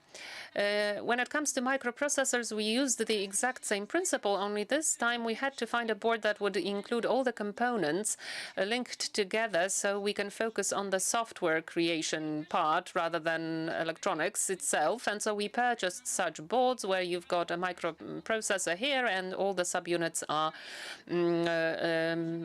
added to it. This is a Polish manufacturer as opposed to analog discovery. So, but it made it possible to do all kinds of courses with microprocessors. We purchased additionally some elements like the engine, and so that the students could work with these elements as well, and it all worked out really well. So what were our conclusions after semester 2 of such remote teaching? First of all, we noticed that the level of skill of students, both when it comes to electronics and microprocessing, was comparable to that of students prior to the pandemic, which was quite an accomplishment from our point of view. But one thing happened that surprised us. First of all, weaker students, handled the course better better than they would during face-to-face teaching. Why? Because normally they would come to the lab, they have 3 hours. If they didn't do the measurements they were intended to do, then, well, that's a shame. You're up, your time is up, and you have to go home. At home, you still have the equipment on you. So even if you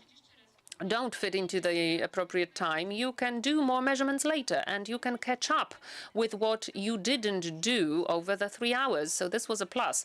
The other surprising thing was that during microprocessors class, at the end of the semester, typically we would have an additional project to improve your grade.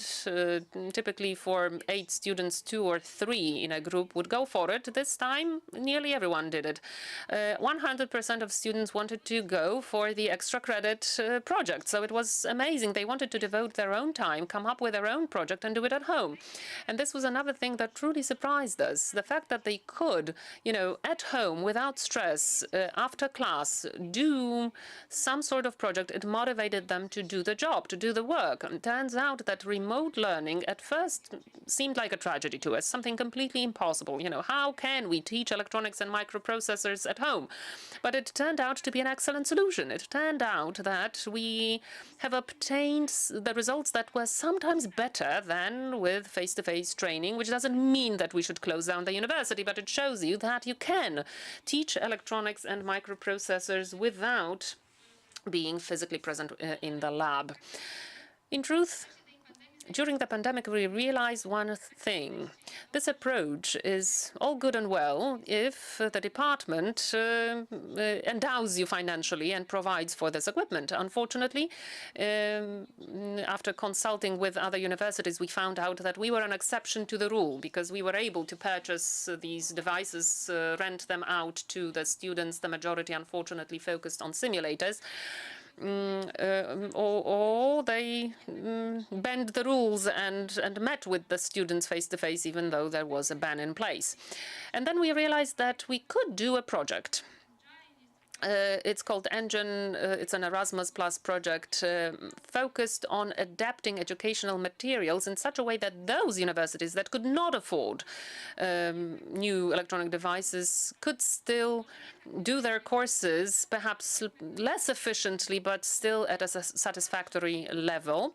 And we wanted to create the kind of materials that would support teachers and lecturers in organizing remote classes, remote studies, because just telling them, oh, go and teach remotely is not a good approach because not everyone knows how to go about it. So you have to come up with some innovative methods of doing remote teaching. What do you need to change to make sure that the student is not just going to fall asleep or play a game on a next screen? So how do you get involved and get the student involved?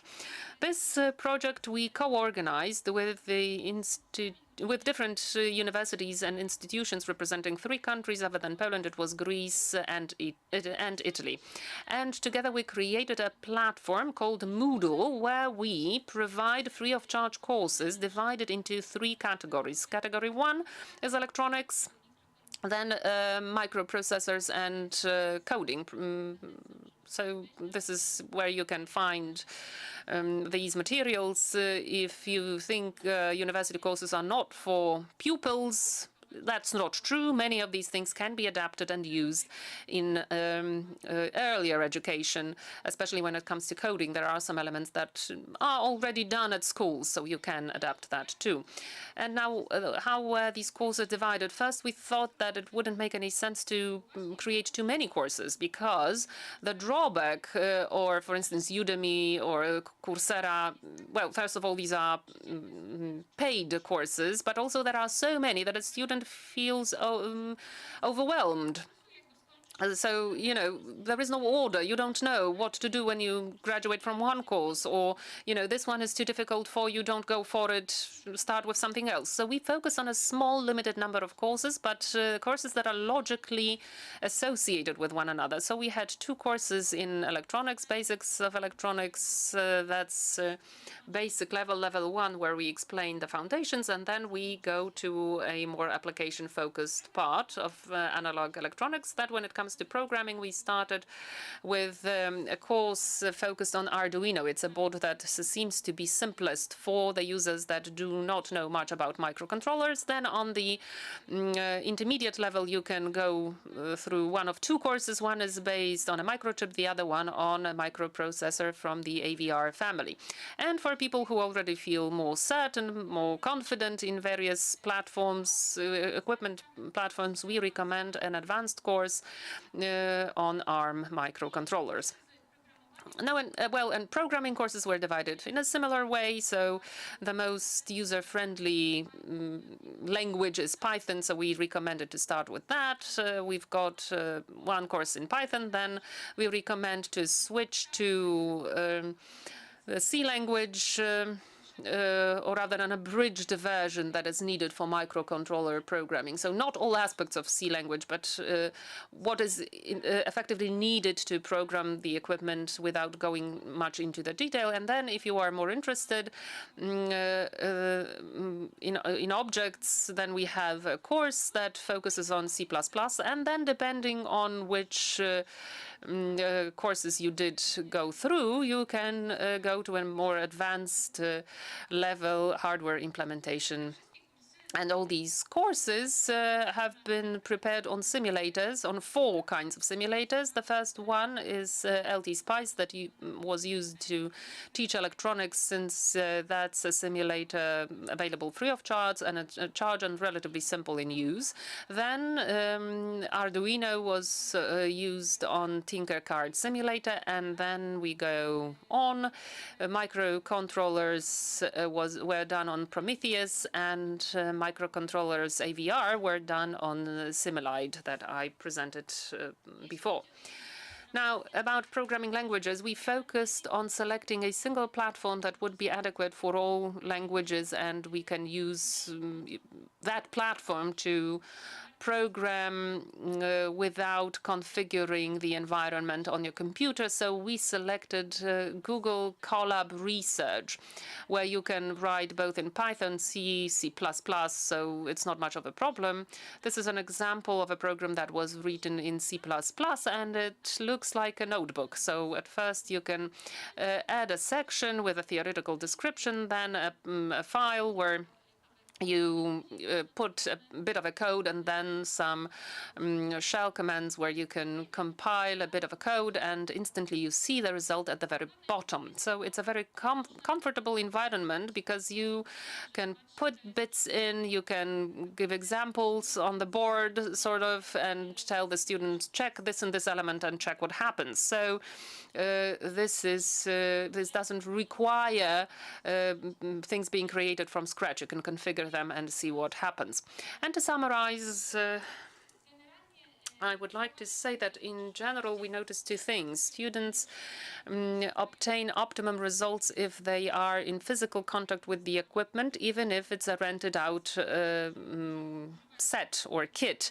You can use boards like Analog Discovery, replacing a lab, an electronics lab for us, in a limited scope. Of course, it's not a kind of board that would offer perfect precision, but it's enough to do classes in electronics for students. Students are more involved in the course if they have real equipment on their desks. They can use it whenever they want, in the middle of the day, not just during classes. When it comes to universities without access to such equipment, not able to purchase it for financial reasons, we encourage them to use the Engine project results. So a platform offering free of charge online courses. You can employ them, adapt them to the given university. Students can use them for self-training, and even pupils, younger pupils, can use them to start their adventure with engineering topics, programming, or electronics. Thank you very much for your attention.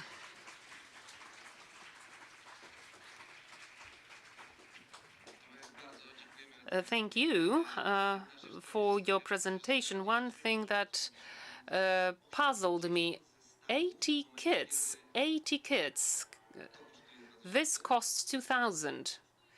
Now it costs 2,000, but before the pandemic, if you had a student discount, it cost 1,000, and the cost of these kits together was 1.5 thousand zlotys. So over 100,000 zlotys. The dean was really generous. For 80,000, it ensured good level of education. This is a sad comment, unfortunately. Education costs money. Sometimes there is no way around it. So without appropriate resources, it's just going to be tough. So once again, congratulations, and excellent that we can do it, that we've got these opportunities. If people want to do something, if you tell someone to do this now, right now, no, now sit quietly, now listen to me, and so on. If you tell that to someone, that's exhausting. But if you provide blocks to a small child, they are going to play with it for hours. And the same happens if you give an appropriate device to a student. They will play with it for hours. So I hope that you have those projects that you really want to execute because you want to do them.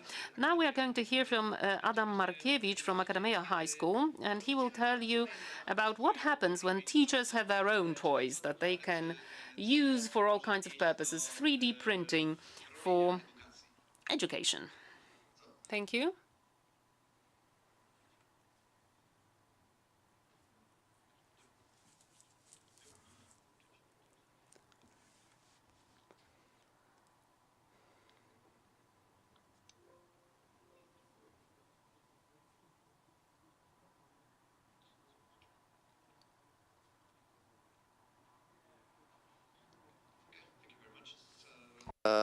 Together with Darek, we teach physics in Academia High School, and today I would like to talk to you a bit about our endeavors with 3D printing and how we have managed to use 3D printing in our physics classroom this year. And first of all, I would like to say that we had a 3D printer before, like it was standing for, I believe, 4 years in our lab's prep room, and it wasn't used much. And what allowed that change to happen? So our alumnus, Henrik, decided to take a gap year before going to university.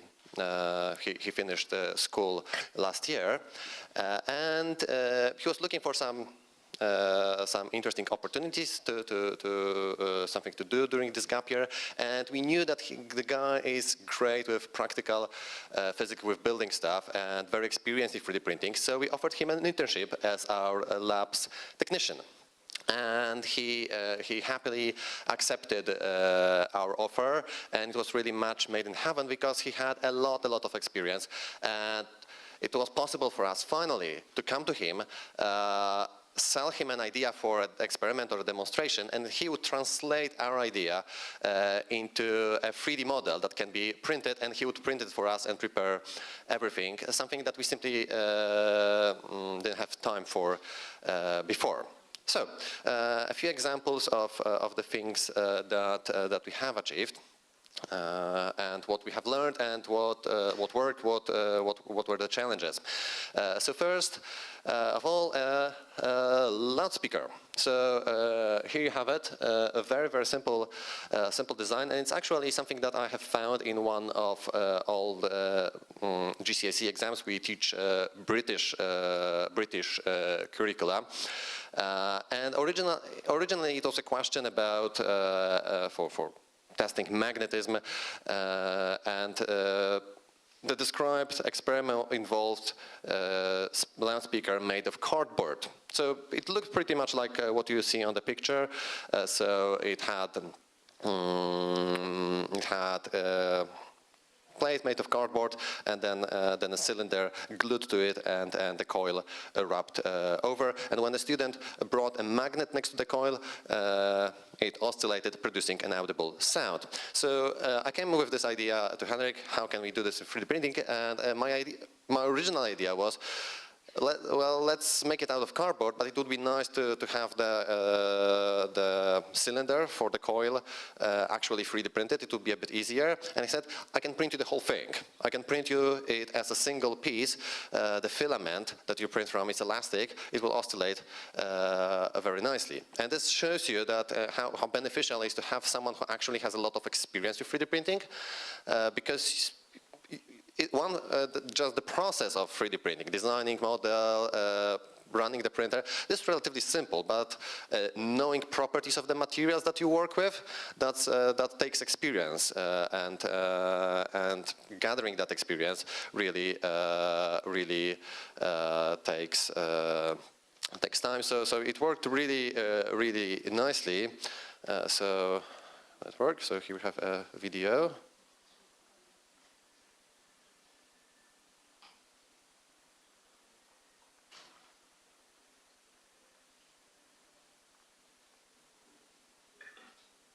Well, I hope you heard Beethoven's Fifth Symphony. It wasn't very loud, but it worked. And what I really loved about it, that students could have played with those speakers, but when I played, they were just running basic signals, like a single frequency.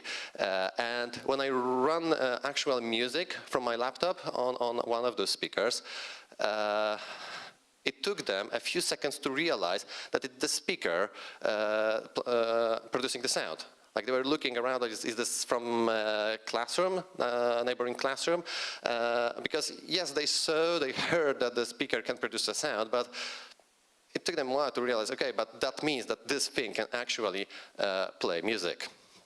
So I think huge success here. Another model that we worked on was a simple DC motor. It is one of the topics that we have to deliver, and our problem. I was looking from some offering. We wanted students to have an opportunity to play with those DC motors, to actually touch them, feel that there is a force acting on a rotor, to observe how the commutator works. And I looked for some off-shelf offerings of educational stores, and the problem is that usually the models that you can buy are, first of all, expensive, so it's hard to buy many of them for the whole class. And second thing, they are usually much more complicated than what we want to show. So I would spend half of my lesson discussing, okay, but why this thing in front of you looks differently than what you have in the textbook and what I have just explained you on the board.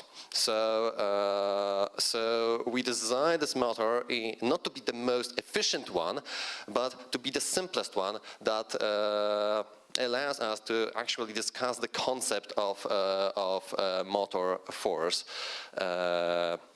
acting on the rotor, and not to discuss too many side topics, so to actually concentrate on the main message that we wanted to pass. This motor, as you can see on the pictures, not everything about it can be 3D printed. We used copper sheet for a commutator. We have also purchased permanent magnets. Some screws were needed, but the main structure was 3D printed. So let's see how it works.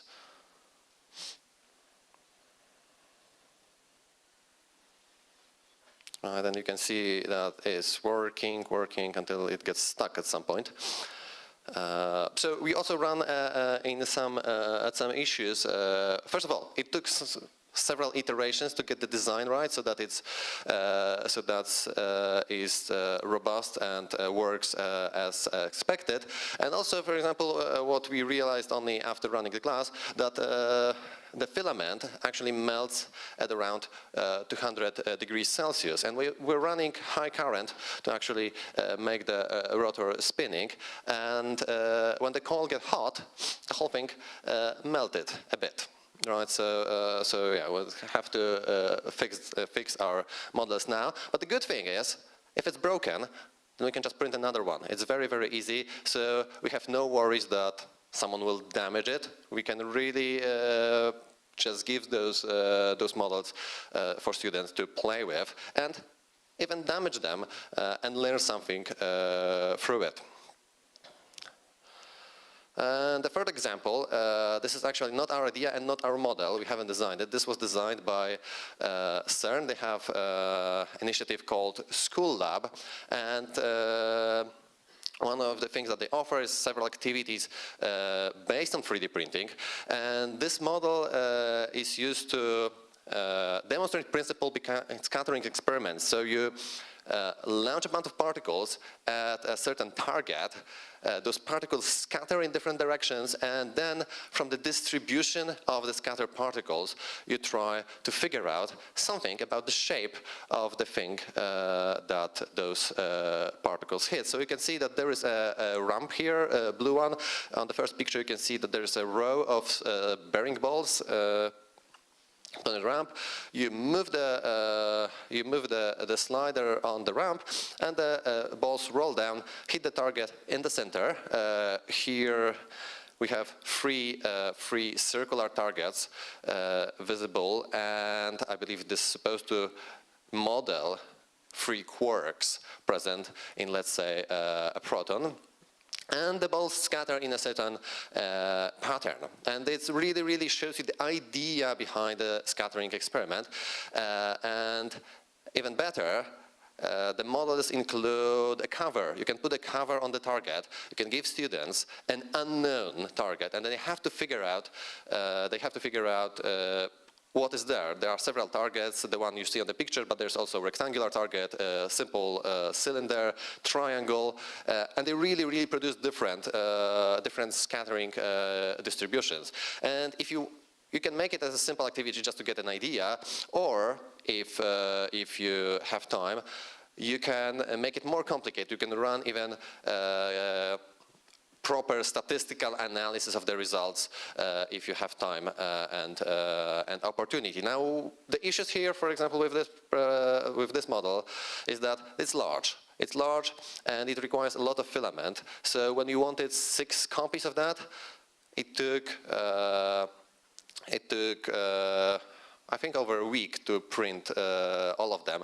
Just the base plate was about 6 hours to print. So those are sometimes the prints are time consuming, and you have to plan in advance to get a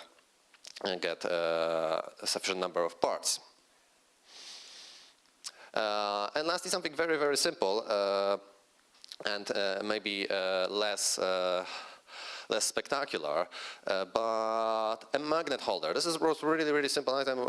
We were running the experiment. You can see on the bottom, we are measuring magnetic force acting when a wire, current carrying wire, passes through magnetic field of those magnets. And to generate noise, supposedly uniform magnetic field, we wanted to put them exactly in parallel, and yeah, we printed a simple holder. The holder is made so that you can slide in magnets, so you can easily replace them with a different kind. So we deliberately bought magnets. You can see the picture, but so we have neodymium magnets of the same size, so we can experiment with different field strength. And yeah, that was really a huge success. The same model was later reused for a magnetic swing. You can see now that when you run current, the wire moves. Magic, magnetic magic. We used a lot of items like that. So clips, holders, stands. Whenever we want to improve a certain experiment, we can just add a simple part that makes the whole thing more robust and easier to use. And usually those are things that can potentially be achieved with cardboard and hot glue just as well. But it's simpler. Once you have one model, you can just start a print and collect it a few hours later. So you only have to invest that initial time, and then it's there waiting for you. If you need more, you print more, and it's not a problem. And just to finish with some other items that we used. So on the left you have a glider for our air track. Unfortunately, some of our gliders bent because they fell on the floor. They weren't working properly. So we printed ourselves another one, and it works just as well as the original metal ones. We also have on the upper right, we have a ramp that was used to investigate conservation of momentum in collisions. We wanted a way to repeatedly roll balls with similar speeds so that they hit other balls, and the ramp, like you can see on the picture, was used for that. And lastly, a projectile launcher. A very simple device. You just put a rubber band, it's not on the picture, but you put a rubber band and it acts as a catapult. And you can get very similar projectiles multiple times. Great for investing projectile motion. If you were to buy something like this, I think I even checked the price yesterday. It's about 500 euros if you want to buy professional projectile launcher. And this one, the cost of filament didn't even register. So really 3D printing provides you with a lot of opportunities. And one last thing before I finish, because during this conference there has been a lot of talk about projects in education. So nice thing about 3D printing is that a lot of those things easily scale. So if you just want a quick demonstration made by you print one copy. You want students to play with it, you print 6 or 10. You have a bit more time, you want the student to gather more experience. Instead of providing them with an assembled DC motor, you just give them parts, and they have to build it, wind up the coil, put everything together. And if you have really long, a lot of time, then why not ask students to design their own DC motors? There's a lot of many free programs to create 3D models, and students can do that on their own, and you can print their designs and well, discuss them. So that's it from me. I don't know if there are any questions.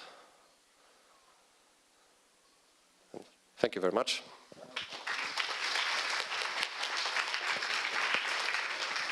Thank you.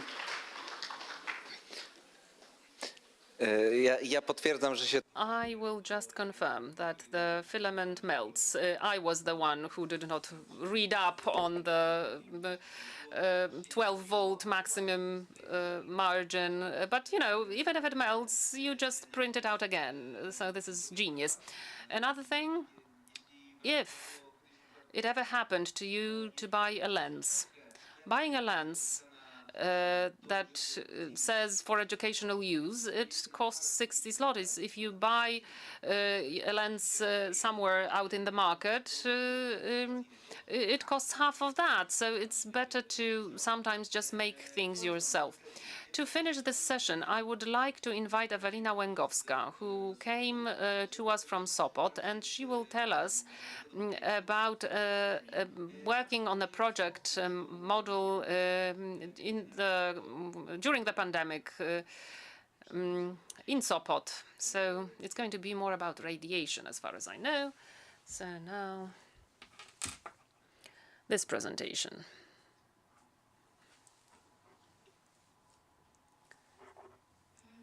Welcome. Darek beautifully presented me. I came to you from Sopot. This is far away from Warsaw. Let me admit that, you know, Pendolino is supposed to be a quick train, but it still delays. In my presentation, I would like to show you our curriculum for the primary school and the secondary school. How do we do it using interdisciplinary projects? It's not just about physics. It contains a little bit of biology, chemistry, and even geography at times. I will also tell you a few words about myself, because I wrote my own PhD dissertation using, or rather basing it on one of the larger projects. So first about myself, like we already heard, I teach physics in 2 schools. In the Pomeranian province, International School of Gdańsk, and Autonomous Schools of Sopot. Both are owned by the same foundation, the Sopot or Gdańsk World Foundation. I'm also an examiner. Other than I work for 2 schools, I'm also a member of the Bez Rutyny Association located in the University of Gdańsk. I also work for Magnesium. It's a company that focuses on project work and presents the curriculum as projects. This and previous year, I was also named the medal winning teacher in Gdańsk and in Sopot. I am using interdisciplinary projects in my work. So now let me start with the projects that is associated with my PhD thesis. There is an international project in place, European Palliative Care Academy. It's a postgraduate training for volunteers and employees, and employees working in palliative medicine.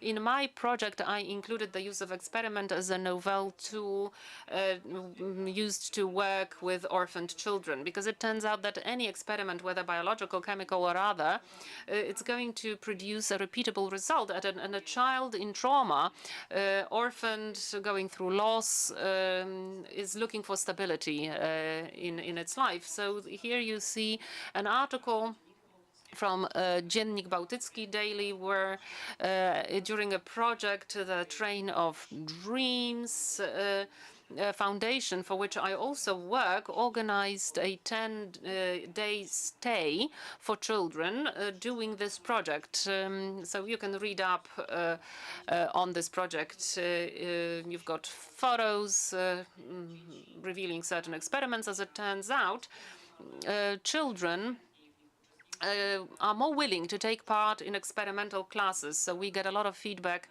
and you can pass it on to psychologists, therapists. As a result, you can adapt therapy to a specific child. For instance, at the beginnings of my career, 12 years back, we had siblings, Albert and Jagoda, one younger, one a little bit older. Jagoda was younger, but she was taking over the mom. They lost the mom.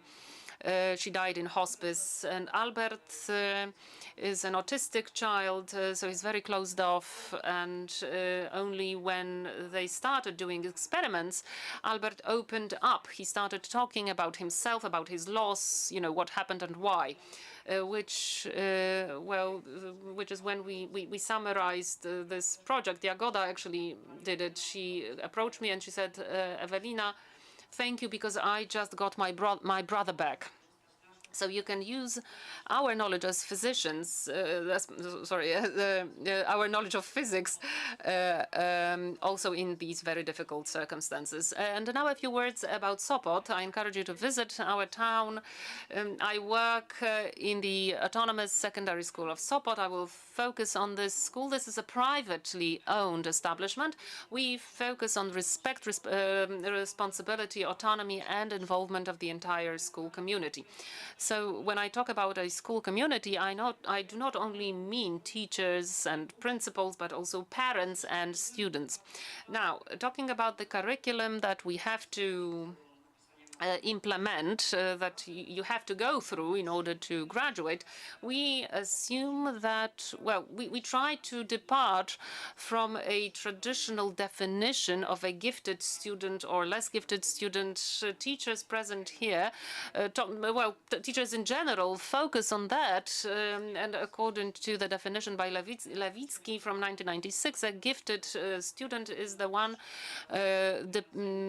displaying general or detailed interest in a specific area. In our school, we assume that every single child is gifted somewhere, and our task is to locate that gift and develop those gifts, whether it's about physics or physics combined with other topics. So this is how we create a silhouette of a gifted student, a student with rich cognitive skills, motivated and ambitious, wanting to learn about the world. So this is how the autonomous secondary school that I work for allows you to add your own curriculum. So it doesn't have to be necessarily just physics and math. Perhaps you're interested in social sciences as well, and you can add those to your curriculum as well. So now such projects, some projects that some of them are executed also in the Warsaw Technical University. We benefit from them as well. A lot of our kids, our youth, participated in master classes organized by Warsaw University, Warsaw Technical University, and in Kraków. We also participated in CANSAT, which is a project assuming that you create a team focusing on the construction of a mini satellite sized like a can of Coke. We didn't go too far, but we wrote a beautiful project, a beautiful design written in Polish and in English. We focused on engineering, how it all would work. So for our young people, this was a challenge, but they really defended their ground. 2 years ago, we participated in the project organized by the Nuclear Forum. It was called the Radn Map of Poland. It was about collecting detectors and taking those detectors to schools, placing them in the school building for a month or two, and then on the basis of the results obtained from the Nuclear Forum, the kids were analyzing the data, and as you can see, what was created as a result is a map including 42 schools and the distribution of radon throughout the buildings. Interestingly, only 3 schools participated in the Pomorskie province. So, for us being a small school, this was quite something. And even working on real measurements was very satisfactory for the kids.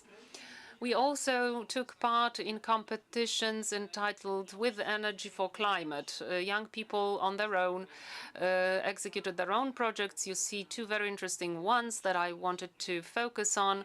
One is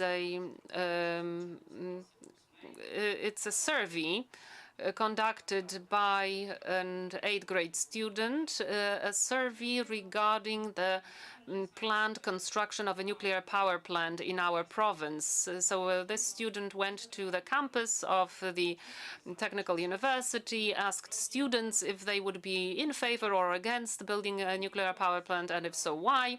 The other project was about the depiction of women as those who also rule in STEM, because, on February 10th, there is an International Day of Women in Science, and so a group of young people created Instagram profiles for famous women of science, whether it was physics or mathematics, doesn't matter. And finally, other than showing the curriculum in an interdisciplinary manner, I think showing it very simply is also a good way to go. You have to, also do it with charisma. And so we've got 3 projects. One was designing Easter eggs containing portraits of very well-known scientists and winning extra points for that. We talked about gravitation, also about the dark side of the moon, because this is very, mysterious as a topic. So our young people decided to modify the photos from Apollo 11. You can see myself as Neil Armstrong. This is our principal and one of our social sciences teacher.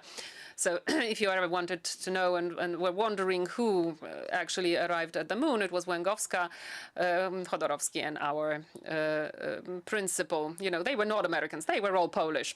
And the final thing that I do are games. I'm not sure if you know the game called Avantura o Casę. We transformed it a little bit. It's not about the money in our game, but it's all about candy. So I become the moderator. I choose a category, math, physics, or something else. So you answer the question, but first you have to bid on the number of pieces of candy. So I know that we are delayed, so I wanted to say it all very quickly. But before I finish, two very important projects that one of them is now in the process of being executed. One was done 3 years ago. This is my single graduate who is interested in space and in radiation, wanted to check what's the distribution of space radiation on our coast. And I said, yes, excellent. So let's write a project, send it to the National Center for Nuclear Research, and we received detectors from them. It was during the pandemic, and this young man with a laptop and radiation detector runs around the coast and measures signal from the Tri-City area. This distribution was very equal, but he wanted to check on that. He wanted to find out if he was right. He did. And another project that is now ongoing. Well, we are still negotiating it. Hopefully, we will succeed. It's about investigating the level of radiation on the grave sites of the Tri-City area. It turns out that our students often look for interesting scientific work, and they found information that in old post-German cemeteries, the level of radiation, for some reason, is higher than in Polish cemeteries. So why don't we investigate that and check on that? Right, and thank you very much for your attention. If you have any questions, you can contact me on my email or at the school. Thank you. Excellent. Thank you very much for the review of your activities. I hope that such initiatives as that of the Nuclear Forum Foundation is something that you would decide to join. Now, we are at a very difficult turning point. So now it's time for a break. But after the break, we are going to have workshops. So now we will split up a little bit and stay focused, because we will create subgroups. So let's not get lost. Focus now. Królowa Jadwiga School leaves us first. You're going to get lunch, and then I know that you're not taking part in the workshops. You're leaving, so thanks for being here today. An important remark before you leave, please, just 1 second. When leaving, we've got evaluation surveys for you. We need them very much, very, very much. So before you leave, please take one with you, take a survey with you, and you can leave it at the reception desk downstairs. So let's reorganize. We'll give you a moment, and then I will tell you what about the remaining groups going for workshops.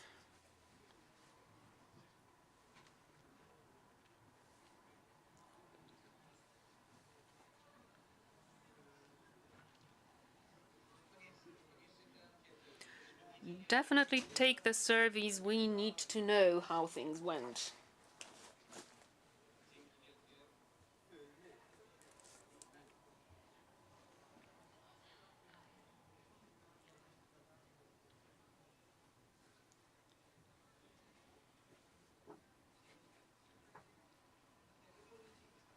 You can fill it out and leave it at the reception downstairs.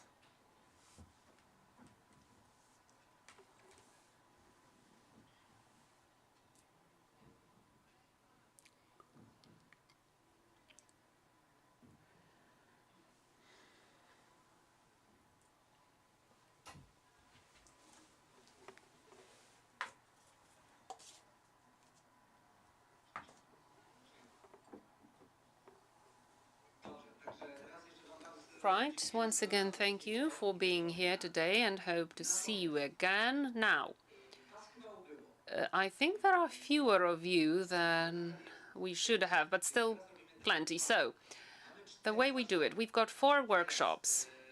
And now, we decided to assign you completely randomly.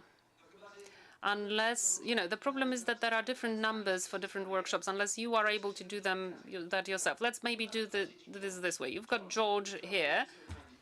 Stand up. This is George, and George runs workshop in 309.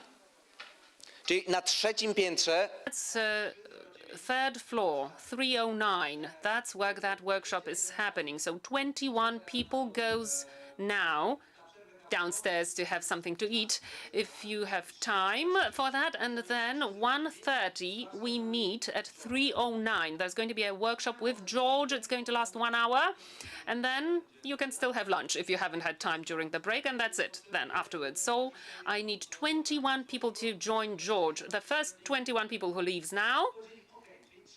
Okay, so class 3A goes with George. Okay. Then in 424, that's fourth floor, we've got 17 stations available, so 17 people can go there.